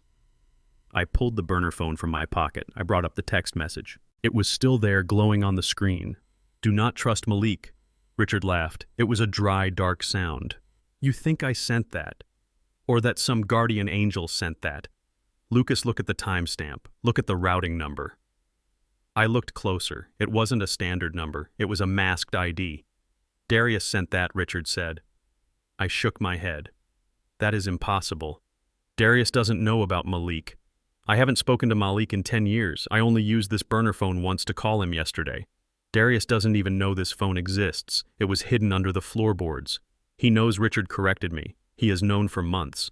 You think you are hiding things from him, but he has been watching you through your own Wi-Fi. He put a keylogger on your router. He cloned the SIM card of your primary cell. When you turned on that burner phone yesterday, it pinged a tower near the house. Darius has alerts set up for any signal leaving that property. He intercepted the call. He heard you talking to Malik. I felt a cold sweat break out on my neck. My son had turned my home into a surveillance state. He sent that text to isolate you, Malik said, stepping forward. He knew if you trusted me, I would get you out. So he tried to make you paranoid. He wanted you running scared in the woods so his security goon could pick you up. He wanted you to think you had no allies. And Malik isn't just my nephew, Richard added, placing a hand on Malik's shoulder. He is on my payroll. I hired him a year ago when I found out Darius was talking to Vargas. I put Malik on you as a detail, to watch over you, to make sure Darius didn't try anything violent. Malik has been sleeping in his car down the street from your house for 6 months, Lucas. He is the only reason you are not already in a coma from those pills Brittany was feeding you. He switched the bottles at the pharmacy before she even picked them up. I looked at Malik, the man I had judged, the man the family called a failure. He had been my guardian angel while sleeping in a sedan, eating cold takeout just to keep his uncle safe. I felt a wave of shame so hot it burned my face. I had doubted him because a text message told me to. I had fallen for Darius's game. I am sorry, Malik, I whispered. I didn't know. Don't apologize. Malik said, his voice rough. Just get angry. We have a lot of work to do. Richard poured another drink. He didn't offer me one. He knew I needed a clear head. So now you know the stakes, Lucas, Richard said, pacing the concrete floor. Darius is desperate. Vargas is waiting. And you are the only thing standing in the way of a $50 million deal. They tried to commit you. That failed because you escaped. Now they are going to escalate. They are going to file a missing persons report. They are going to paint you as a danger to society. If the police find you, they will hand you over to Darius as your legal guardian. You have no rights anymore, Lucas. In the eyes of the law, you are a senile old man who needs to be managed. So, what do we do? I asked. I can't go back there. No, you can't. Richard agreed. But you can't run either. If you run, they win. They will get a judge to sign the order in absentia, and they will sell the house while you are hiding in a motel. There is only one way to stop this. You have to give them exactly what they want. I frowned. Give them the house. No, Richard said, his eyes gleaming with a dangerous light. Give them the body. I stared at him. You want me to die? I want you to disappear, Richard said. For real this time. We need to trigger the inheritance. We need Darius to think he has won. We need him to think you are dead so he drops his guard. When he thinks the house is his, he will move fast. He will sign the deal with Vargas. He will spend money he doesn't have. And that is when we catch him. Lucas, I know this is asking a lot. Richard continued, his voice softening. I did this 35 years ago to save you from my mistakes. Now I am asking you to do it to save our father's legacy. You have to die, Lucas. We are going to stage an accident. A car crash into the lake. No body will be found, but the evidence will be conclusive. Suicide by a confused, grieving old man. I looked at my hands. They were the hands of a mechanic. Hands that fixed things. Now I was being asked to break the ultimate machine. My own life. If I do this, I asked, looking up at my brother, if I fake my death, what happens to Darius? Richard smiled. It wasn't a nice smile. It was the smile of a wolf who sees the throat of the deer. If you die, Darius inherits the house immediately. He will sign the contract with Vargas the next day. But here is the thing, Lucas. I bought the mortgage note on your house 6 months ago through a shell company. And I added a clause, a specialized insurance clause.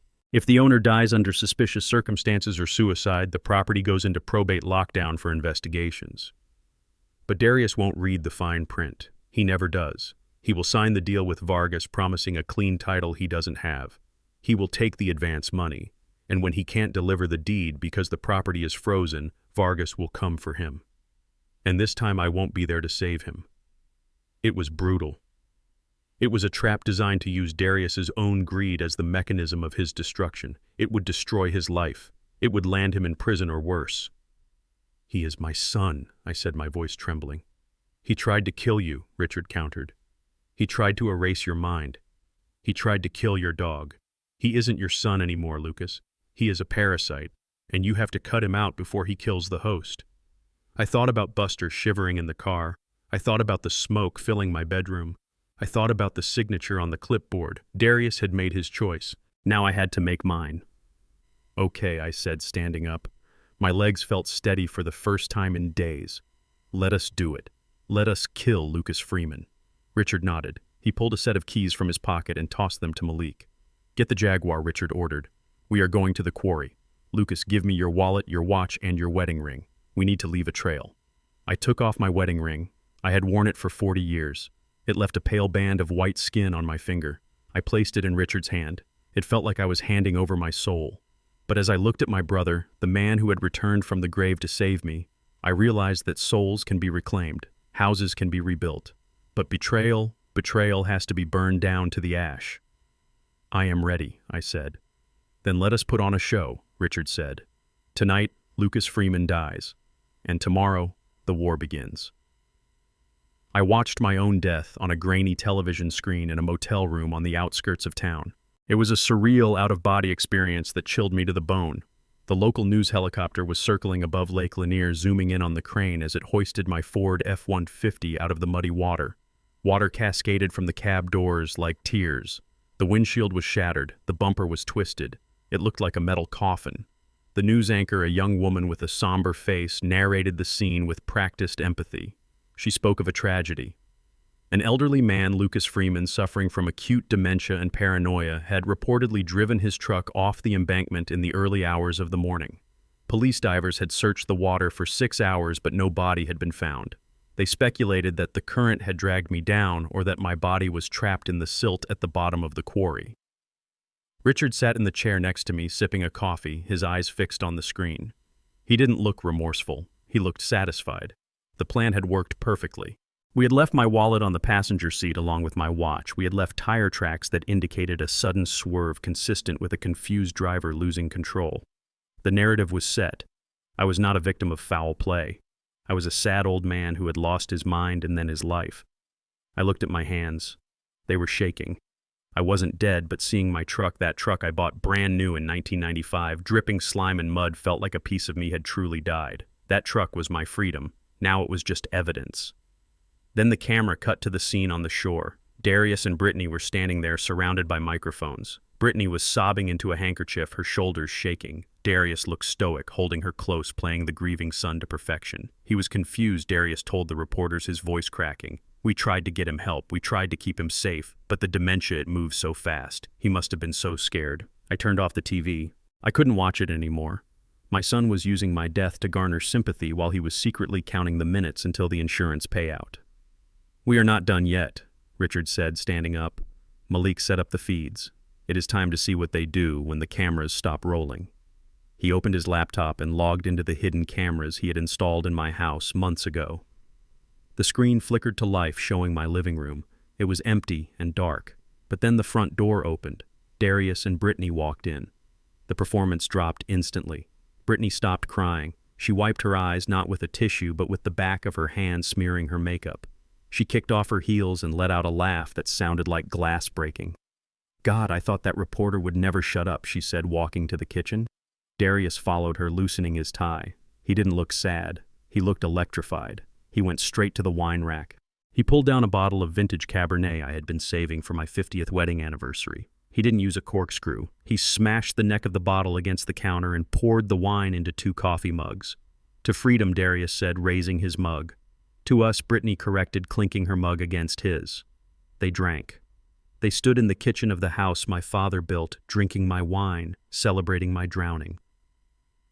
The timing could not have been better, Brittany said, leaning against the counter. If he had lived another week, we would have had to fight the court for guardianship. We would have had to pay for a nursing home. This way is cleaner. Cleaner, Darius agreed. No power of attorney needed. With no body and a police report stating probable death by accident, the estate goes into probate, but since I am the only heir, I get executor status immediately. The house is ours, Brittany. The land is ours. I watched them on the screen, my fists clenched so tight my nails dug into my palms. They weren't mourning, they were relieved. I was a burden that had removed itself. Darius pulled out his phone. I need to call Vargas, he said. I need to tell him the obstacle is gone. We can sign the preliminary agreement this week. He dialed. I watched his lips move. Mr. Vargas. It is Darius Freeman. I have good news. The property is available. Yes. No complications. My father passed away this morning. He said it so easily. Passed away. Like he was talking about the weather. Richard put a hand on my shoulder. His grip was hard. Watch closely. Lucas, he said, remember this feeling. This is the fuel you need. You can't hesitate when we take them down. You have to remember, they toasted your death with your own wine. The next 48 hours were a blur of calculated cruelty. I sat in that motel room, glued to the laptop screen, watching my life being dismantled piece by piece. They didn't wait for a funeral. They didn't wait for a body to be found. They started the purge immediately. The morning after the accident, a massive dumpster was delivered to my driveway. It was bright yellow, an ugly scar on the front lawn. Darius didn't hire movers. He and Brittany did it themselves, fueled by greed and caffeine. They started with the bedroom. I watched on the camera as they dragged my mattress out, the one I had slept on for a decade. They didn't wrap it. They just shoved it down the stairs and out the front door, tossing it into the dumpster. Then came the clothes. My suits, my work shirts, the flannel jackets I loved. They went into black trash bags and were tossed like garbage. But it was when they got to the closet in the hallway that I truly broke. That closet held Sarah's things, her sewing machine, her winter coats, the boxes of photo albums we had made together. I had never been able to throw them away. Brittany pulled out a box of albums. She opened one. It was our honeymoon photos from 1974. She flipped through a few pages, then laughed and tossed the whole album into the trash bag. Just junk, she said. Who keeps this stuff? It smells like mothballs. She cleared the entire shelf. My history, my wife's memory, all of it went into the dumpster. They were erasing us. They wanted the house to be a blank slate, a sterile asset they could sell to the highest bidder. By noon, a car pulled up. It was a luxury sedan. A woman in a red blazer stepped out carrying a clipboard. She was a real estate agent. I recognized the logo on her car. It was the agency Brittany worked for, but this was the senior broker. Darius met her at the door. He was wearing black, trying to look somber, but his energy was manic. "Thank you for coming on such short notice," Darius said, shaking her hand. "I am so sorry for your loss, Mr. Freeman," the agent said, looking around the living room, which was now half empty. "Thank you," Darius said. "It is hard. But Dad would have wanted us to move forward. He wouldn't want the house to sit empty. We want to list it immediately. As is. For land value." The agent nodded, walking through the dining room, tapping on walls. "The location is prime," she said. "The developer market is hot right now. Even without the structure, the land alone is worth $1.5 million. Maybe 1.8 if we get a bidding war." 1.8, Darius repeated. His eyes went wide. He looked at Brittany. They shared a look of pure avarice. "How fast can we close?" Darius asked. "If you have the death certificate or a presumptive death order, we can list it by Friday," the agent said. "We could have offers by Monday." "Do it," Darius said. "Get the paperwork ready. We are selling." He didn't hesitate. He didn't ask for a moment to say goodbye to the home he grew up in. "He sold my legacy for $1.8 million before my seat in the truck was even dry." Richard slammed the laptop shut. "That is enough," he said. "We have seen enough. They have committed. They have emptied the house. They have engaged the broker. They have dug the hole, Lucas. Now we just have to kick them into it." I stood up. I felt cold inside, colder than the lake water they thought I was in. "What is the next step?" I asked. "The reading of the will," Richard said. "They think they inherit by default. They think the law's on their side. But they forgot one thing. They forgot about the amendments we made 10 years ago. The amendments I made sure you signed even when you didn't know why." He handed me a clean shirt. "Get dressed, Lucas. You are dead to the world, but you have one last appointment to keep. We are going to send a proxy to that reading, and we are going to watch Darius Freeman's world fall apart." The law office of Patterson and Associates was located in a glass tower downtown, a sterile environment of polished marble and mahogany that smelled of money and old paper. I wasn't there in person, of course. I was watching through a hidden camera feed Malik had set up in the conference room hours before. Richard sat beside me in the motel room, his face illuminated by the laptop screen, his expression unreadable. Darius walked in like he owned the place. He was wearing a new suit, likely bought with one of the credit cards he had stolen from my wallet before tossing it into the lake. Brittany was on his arm, dressed in black but wearing diamond earrings that caught the light with every turn of her head. They didn't look like grieving children. They looked like lottery winners arriving to collect a check. But they weren't alone. Behind them walked a man who didn't belong in a law office. He was short, thick-set, and wore a leather jacket over a cheap dress shirt. His nose was crooked and his knuckles were scarred. This was Tony the Thumb Marciano, the loan shark Richard had warned me about, the man my son owed $500,000 to. Darius had brought his executioner to the reading as proof that he could pay up. Mr. Patterson sat at the head of the long table. He was an ancient man with skin like parchment and eyes that had seen every kind of human greed. He adjusted his glasses and opened a thick leather binder. "Thank you all for coming on such short notice," Patterson said, his voice dry and crackling. "Given the tragic circumstances of Mr. Freeman's disappearance and presumed death, we are proceeding with the reading of his last will and testament as per the expedited probate statutes." Darius leaned forward, resting his elbows on the table. "Let us skip the preamble, Patterson," he said, his voice arrogant. "We all know the score. I am the only child. I am the sole beneficiary. Just sign the deed over so I can get on with my life." Patterson looked at Darius over the rim of his glasses. He didn't like being rushed. "The law requires we read the document in full," Mr. Freeman Patterson said. "Especially given the recent amendments." Darius frowned. "Amendments? What amendments? Dad didn't change his will. He hasn't been lucid enough to change his socks in years." "These amendments were filed 10 years ago," Patterson said, flipping a page. "They were notarized and filed with the county clerk. They are ironclad." He began to read. The legal jargon was dense, but the meaning was clear. "I left my personal effects to Darius, my watch, my fishing rods, my truck, which was now at the bottom of a lake." Darius tapped his fingers on the table impatiently. Yeah, the junk. Get to the house. Get to the land." Patterson cleared his throat. He turned the page. "Regarding the real property located at 4502 Oak Street and all financial assets held in the name of Lucas Freeman Patterson read.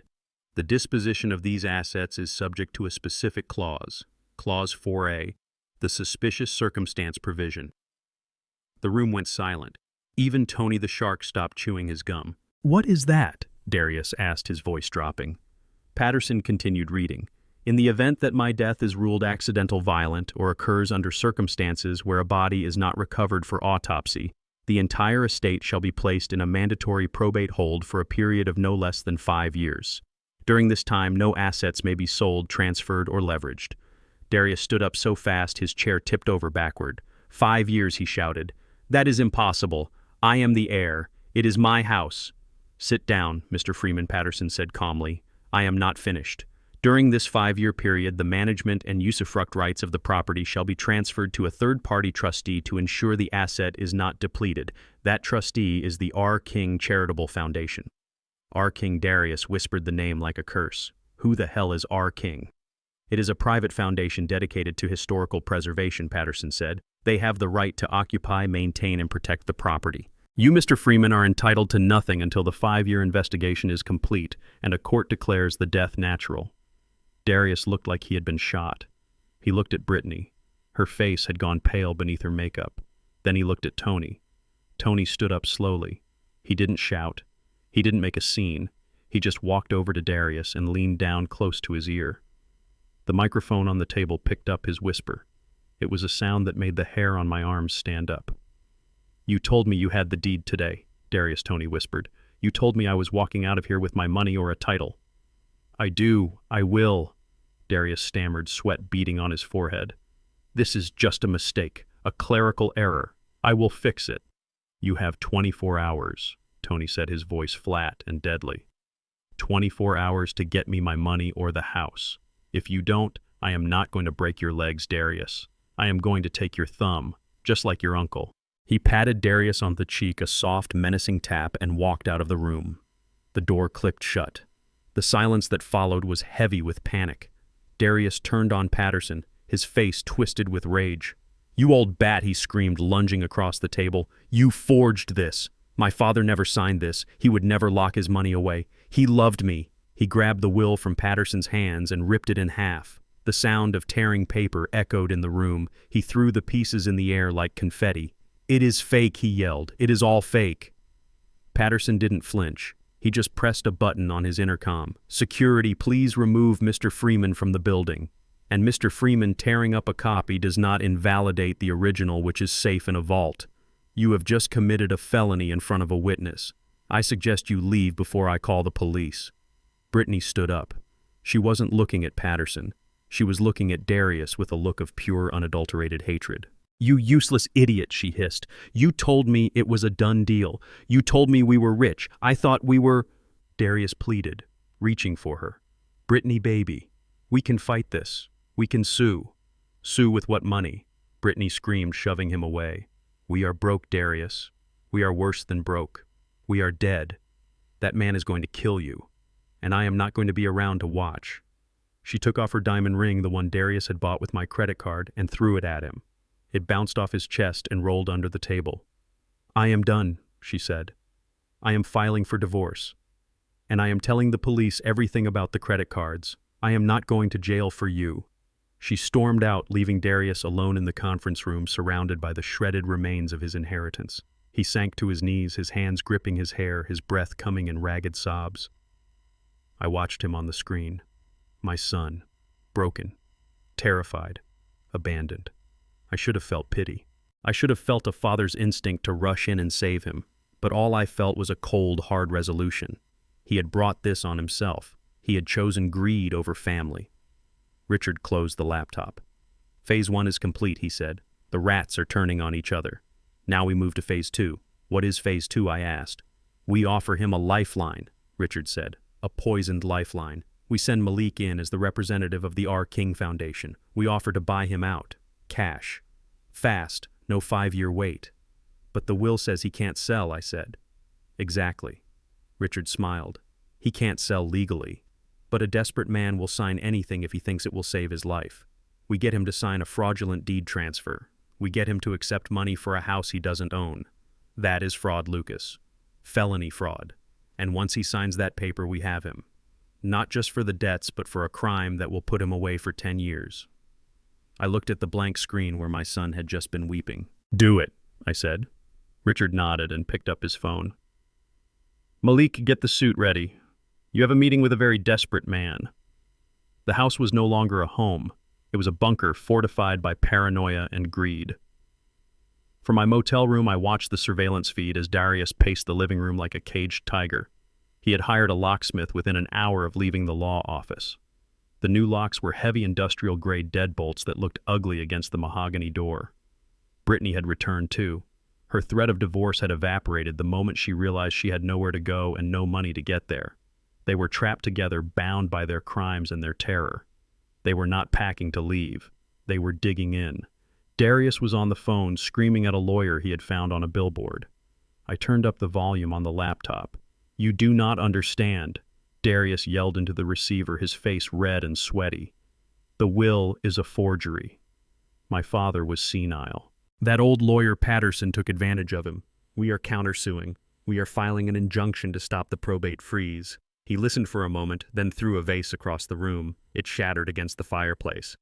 "I do not care what the statute says," Darius roared. "I am the son. I am the heir. That house is mine, and I am not letting some charity foundation take it. If they want me out, they will have to send a SWAT team." Brittany sat on the sofa, biting her nails until they bled. She looked haggard. The glamour of the grieving daughter-in-law had vanished, leaving behind a scared woman who knew the walls were closing in. "Tony gave us 24 hours, she whispered. "We have 12 left, Darius.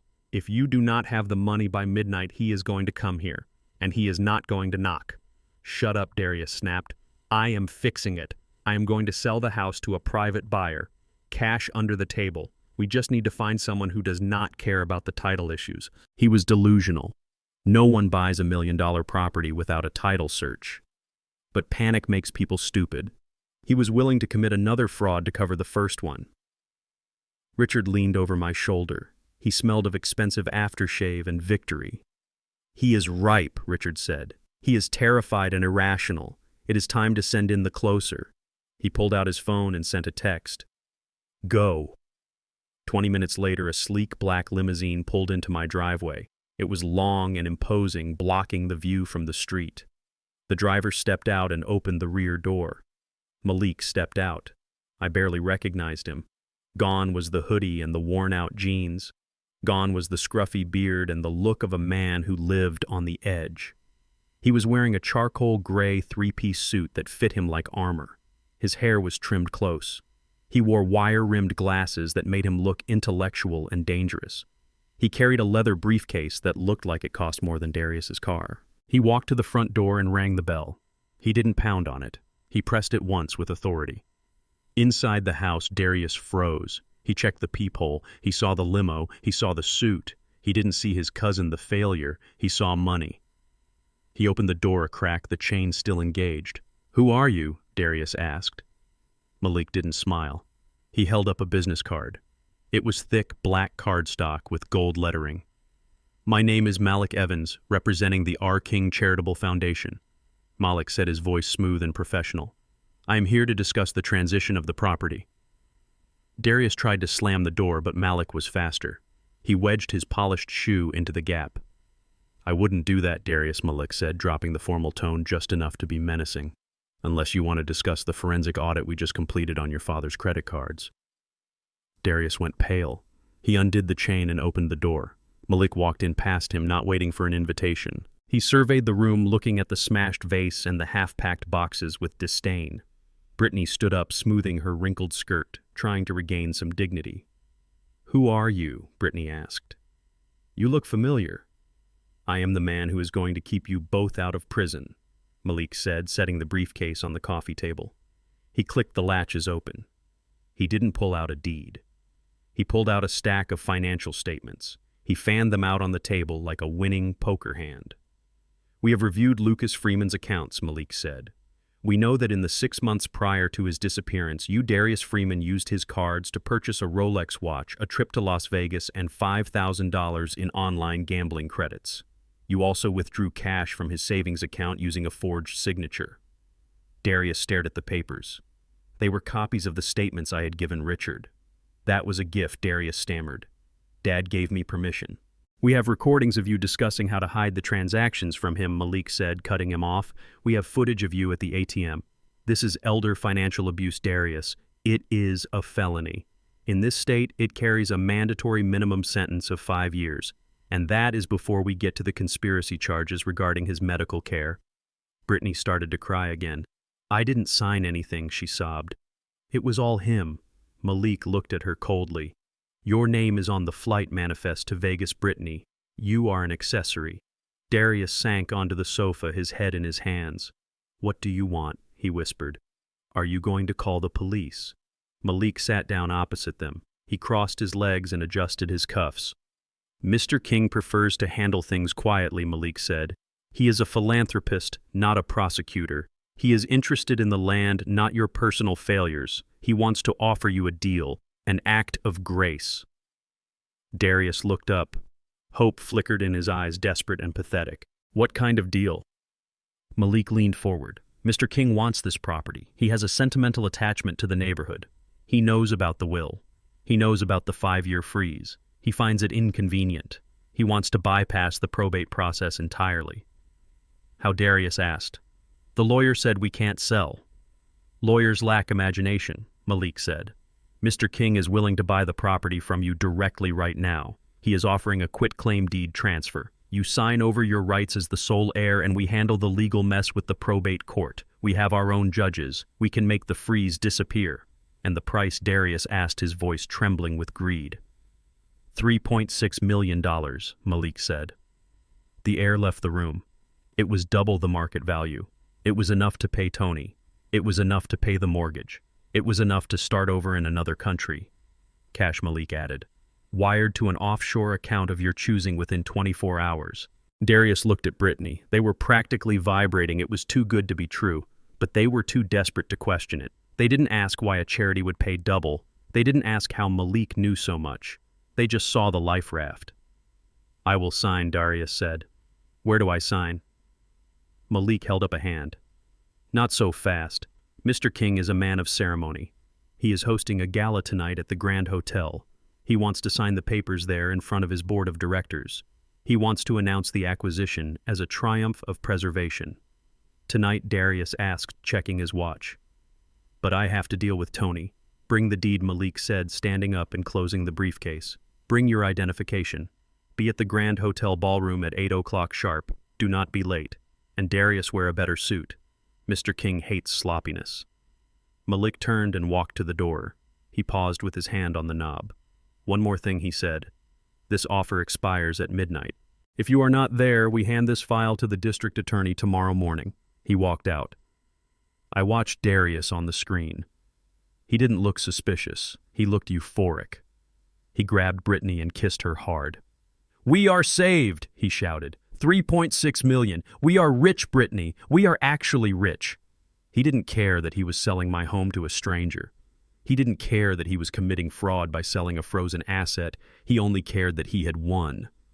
Richard poured 2 glasses of whiskey in the motel room. He handed one to me. He took the bait, Richard said. He is going to walk into that ballroom thinking he is the guest of honor. I took the glass. My hand was steady. And instead I said he is going to find out he is the main course. Richard clinked his glass against mine. To family, he said. And to the end of it. I drank. The whiskey burned, but it felt good. It felt like cleansing fire. I watched my son run upstairs to find his best suit. He was preparing for his coronation. I was preparing for his execution. I went to the bathroom and shaved my face clean for the first time in 10 years. I put on the tuxedo Richard had bought for me. I looked in the mirror.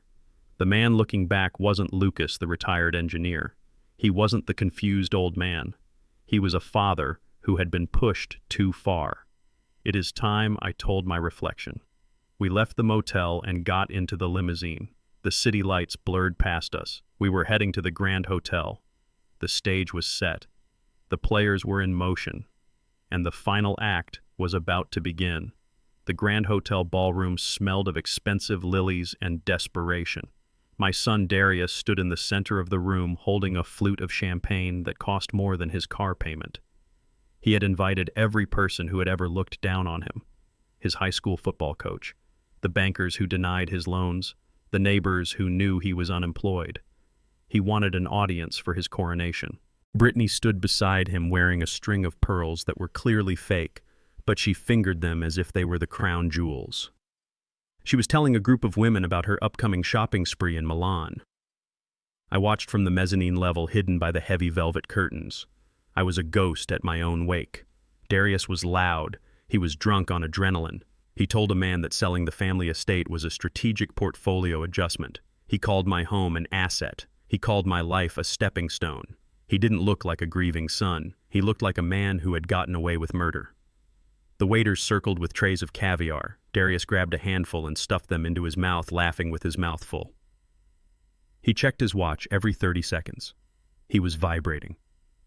He knew that midnight was approaching. He knew that if our king didn't show up with the check, Tony the Thumb would be waiting in the parking lot with a tire iron. But Darius was confident. He believed the lie because he needed the lie to be true. He raised his glass for a toast. To the future, he shouted. To moving up in the world. The room applauded. They didn't know they were clapping for a dead man walking. At exactly 8 o'clock, the double doors at the far end of the ballroom swung open. The room went silent. The chatter died instantly. Malik walked in first. He looked lethal in his suit, his eyes scanning the room for threats. He stepped aside and held the door. Richard entered. He didn't walk. He glided. The limp was gone, masked by sheer force of will. He wore the midnight blue suit. He wore dark sunglasses even though it was night. 2 massive bodyguards flanked him. The air in the room changed. It became heavy, charged. This was real power. Darius swallowed hard. He set his glass down on a waiter's tray and wiped his sweaty palms on his pants. He hurried across the dance floor, almost tripping over his own feet. He looked like an eager puppy running to greet a wolf. Mr. King, Darius said, bowing slightly, his voice trembling. It is an honor. Truly. Thank you for coming. Richard stopped. He slowly removed his sunglasses.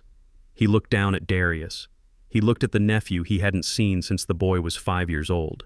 He looked at the man who had tried to kill his brother. Darius didn't recognize him. He saw the scars. He saw the missing finger on the hand holding the cane. But he didn't see the family resemblance. He was too blinded by the dollar signs. I am here for the property, Richard said, his voice deep and gravelly. Do you have the deed? Darius nodded frantically. Yes, sir. Right here. Everything is ready. Just like your associate said. Quit claim. Fast transfer. Richard didn't smile. He didn't offer his hand. He just walked past Darius toward the large table set up on the stage. The crowd parted like the Red Sea. Richard sat down in the high-back chair. He looked like a judge taking the bench. He placed his cane on the table. The gold handle gleamed under the chandeliers. Darius scrambled to sit opposite him. Brittany rushed over, pulling out a chair, her eyes fixed on the leather briefcase Malik placed on the table.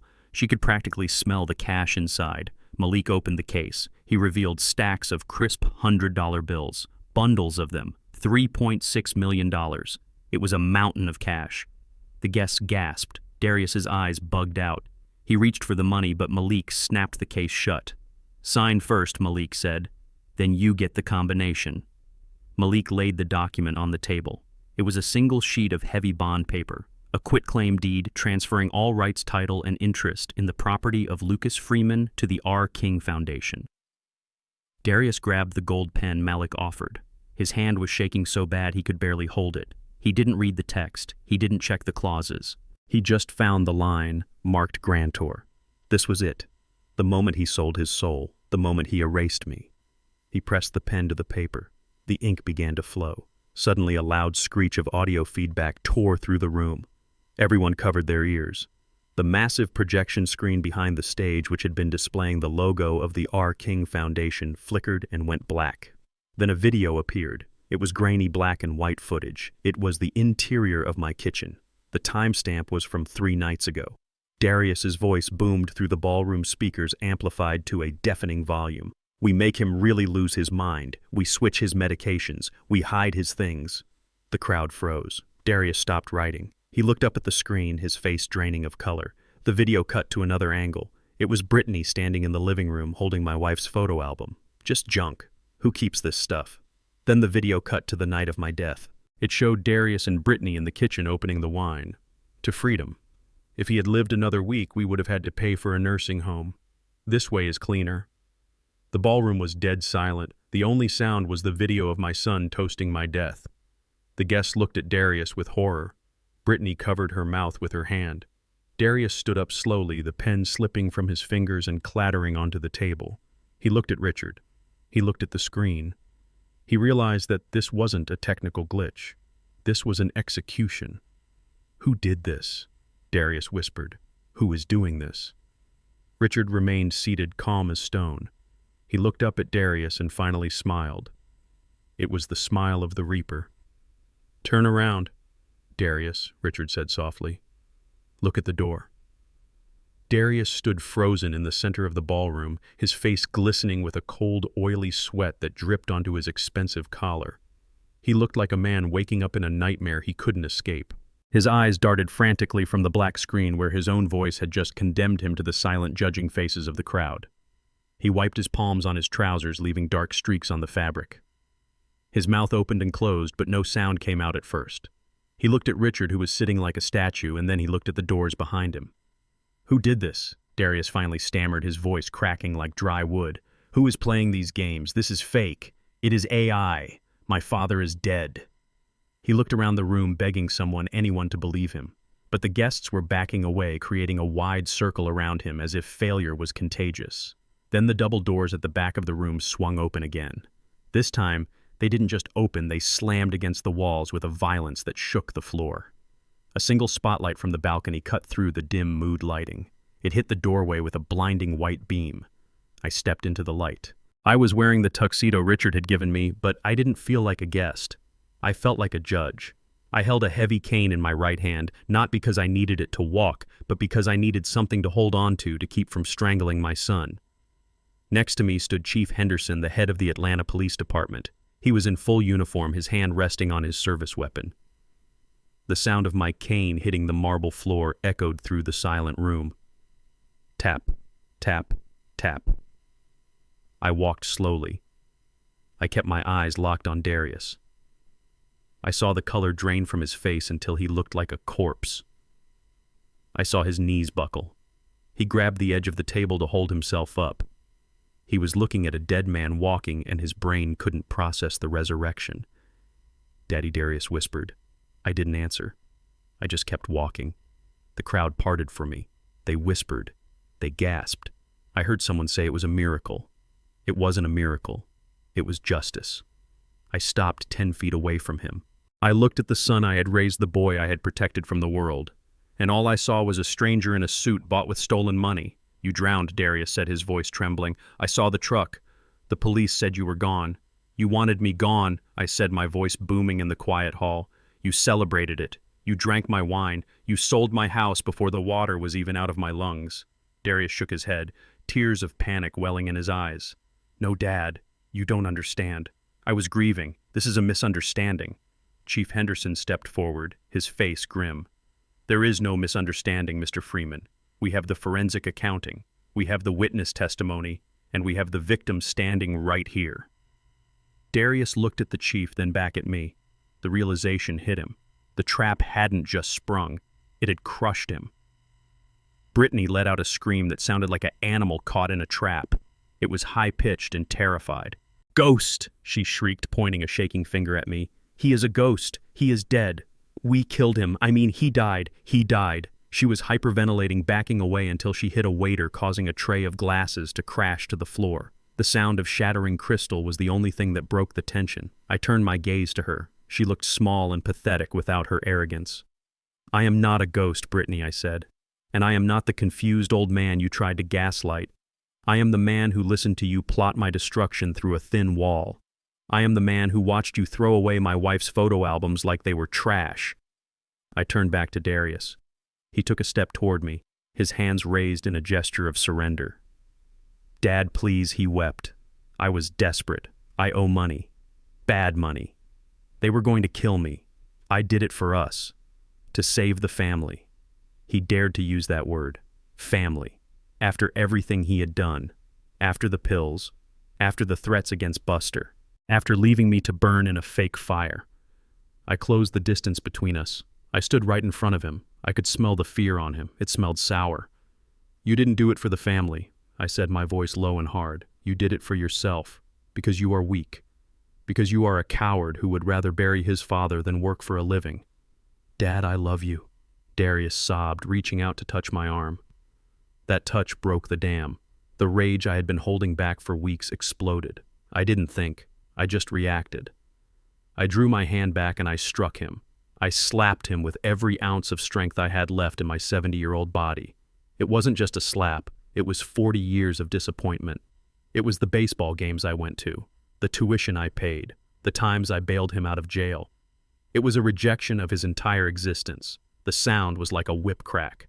Darius's head snapped to the side. He stumbled back, holding his cheek, staring at me with wide, shocked eyes. I had never hit him in his life. Not once. I am not dead, I shouted, my voice breaking. But the father who loved you is. He died the night you locked him in a room and tried to drug him. He died the moment you toasted his death. I leaned in close, my face inches from his. I heard everything, Darius.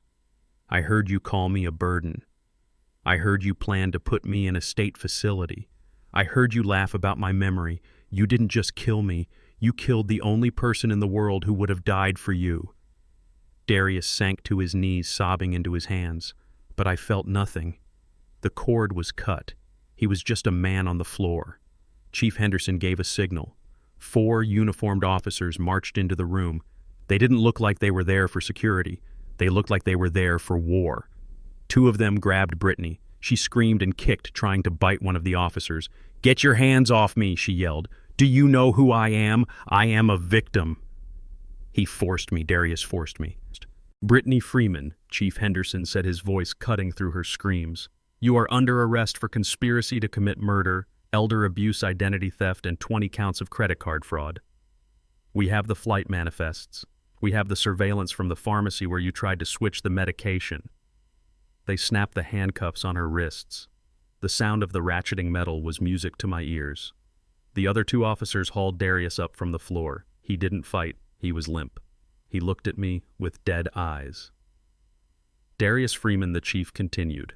You are under arrest for the same charges plus grand larceny, forgery, and solicitation of criminal acts. We have Malik's testimony, we have the recordings, and we have the confession you just made to your father in front of 200 witnesses. Darius looked around the room. He saw the guests filming him with their phones. He saw his life ending. Then his eyes locked onto the man sitting at the table on the stage. R. King, the billionaire, the man with the briefcase full of cash. Mr. King Darius shouted, struggling against the officers. "Help me. We had a deal. I signed the paper. The house is yours. Just pay the bail. Get me a lawyer, please. You have the money. Help me." He thought the deal was real. He thought the money was his salvation. Richard stood up slowly. He picked up his cane. He picked up the sunglasses from the table and put them back on. He looked like a king passing judgment on a peasant. He walked around the table and stood in front of Darius. The officers held Darius tight, but they let Richard approach. Richard leaned in close. He reached up and slowly took off the sunglasses, revealing the scar that ran down his face. He held up his left hand, the one missing the ring finger. Darius stared at the hand. He frowned. He didn't understand.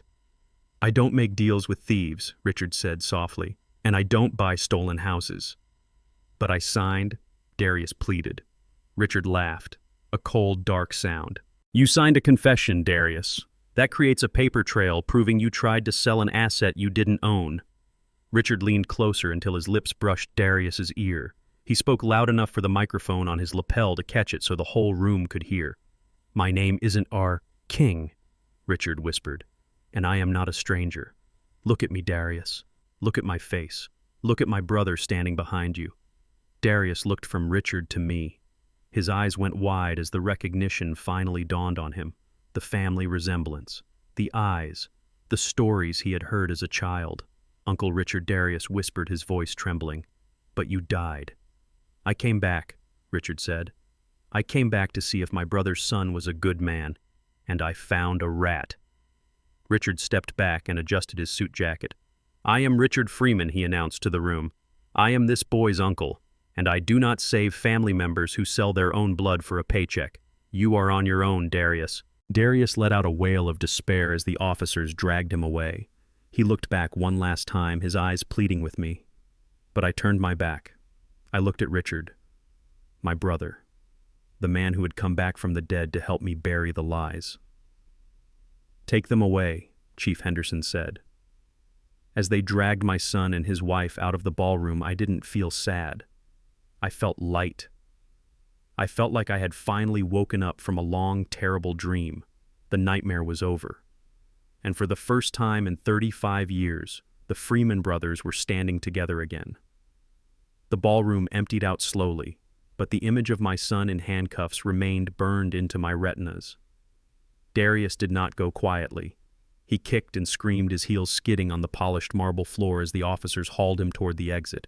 He was begging not for forgiveness, but for a lawyer, for a deal, for anything that would save his skin. He called my name one last time, but I did not answer. I stood beside Richard and watched the inevitable conclusion of a lifetime of greed. Brittany was even louder. As they pushed her through the double doors, she turned on Darius with the ferocity of a cornered animal. She screamed that she wanted a divorce, that she had never loved him, that he was a loser who had dragged her down. Her voice cracked as she realized her diamonds, her status, and her freedom were gone forever. It was a pathetic end to a toxic partnership. But the most chilling moment happened just before they disappeared from view. In the crowd of stunned guests standing near the back wall, I saw a face I recognized. It was Tony the Thumb, the loan shark. He wasn't running. He wasn't hiding. He was standing perfectly still, his hands in the pockets of his leather jacket. He watched Darius being dragged away, and then he looked at me. He nodded once, a slow, respectful gesture to the father who had cleaned up the mess. Then he looked back at Darius and smiled. It was not a kind smile. It was a promise. It was the look of a man who knew exactly where Darius was going and knew that he had friends on the inside waiting to collect the debt in blood since cash was no longer an option. My son was going to prison, but his punishment was going to be far worse than anything the state could inflict. He would spend every day looking over his shoulder. He had traded his father's love for a shark's mercy, and now the bill was due. Later that night, Richard and I sat in the living room of the house on Oak Street. It was empty. The furniture was gone, sold, or trashed by Brittany. The walls were bare. The only light came from a single lamp sitting on the floor. But for the first time in years, the house didn't feel haunted. It felt clean. It felt like a blank canvas. Malik had gone to get food, leaving us alone for the first time in 35 years. Richard reached into his jacket pocket and pulled out a bottle of cheap whiskey. Not the expensive stuff he drank as R. King, but the rot-gut label we used to share on this very porch when we were young men with nothing but dreams. He cracked the seal and handed it to me. I drank. It burned, just like I remembered. "Why did you really leave Richard?" I asked, handing the bottle back. "You said it was the loan sharks, but you could have come to me. We could have fought them."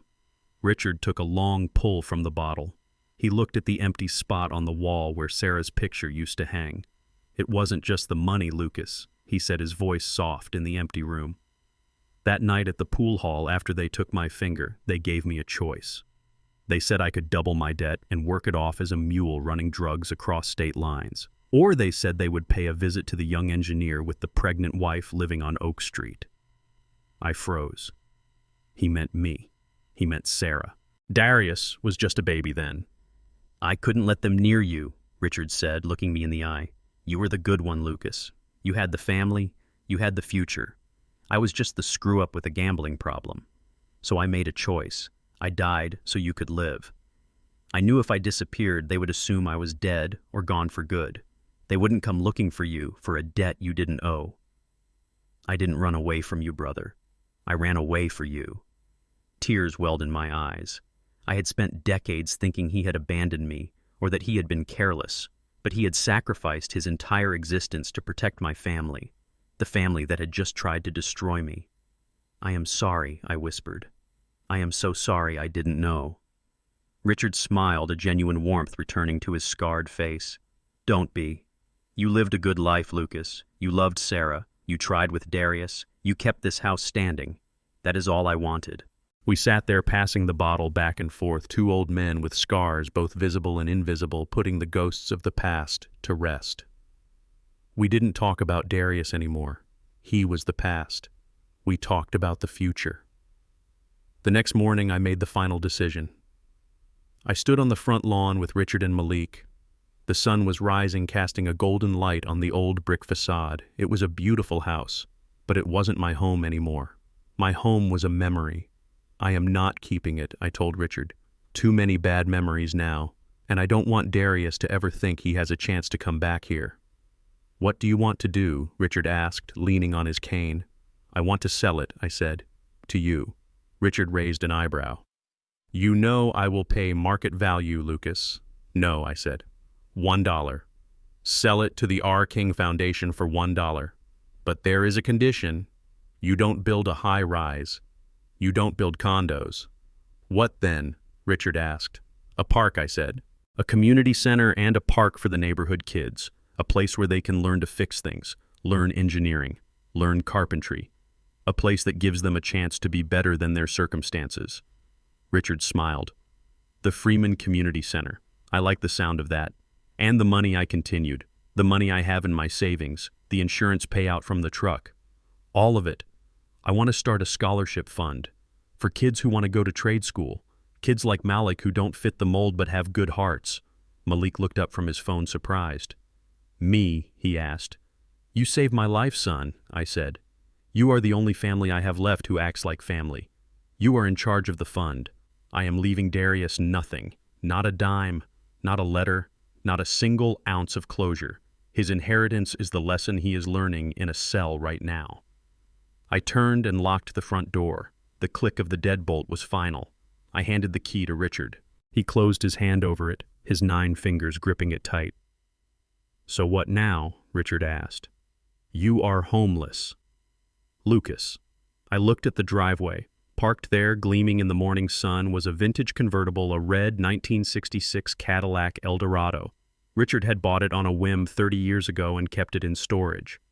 Now, I said, walking toward the car, we do what we said we were going to do when we were 20, before the debts, before the wives, before the lies. Richard laughed. The cross-country trip, Route 66. All the way to the ocean, I said, opening the passenger door. Buster barked happily and jumped into the back seat, his tail wagging like a metronome. Malik got in the driver's seat, grinning behind a pair of aviator sunglasses. Richard got in the back with the dog, looking more relaxed than I had ever seen him. I climbed in and looked at the map on the dashboard. I was 70 years old. I had no house. I had no wife. I had no son. But as the engine roared to life, a deep rumble that vibrated in my chest, I realized I had something better. I had my brother. I had my freedom. and I had the open road. "Drive," I said. Malik gunned the engine and we peeled out of the driveway, leaving the empty house and the wreckage of the past in the rearview mirror. The wind hit my face, and for the first time in a long time I threw my head back and laughed. It was the sound of a man who had walked through the fire and come out the other side not just alive, but free. They say blood is thicker than water, but I learned the hard way that greed can turn blood into poison. For decades I mourned a brother who died to protect me while raising a son who couldn't wait to bury me for a paycheck. We often cling to toxic people just because they share our last name, afraid of the silence of an empty house. But true family isn't about DNA. It is about who stands beside you when the world is burning down. It is never too late to rewrite your ending. Sometimes you have to lose the life you built to find the freedom you deserve. If you have ever had to cut off a toxic family member to save your own sanity, hit that like button and subscribe. And tell me in the comments, would you have forgiven Darius, or did he get exactly what he deserved?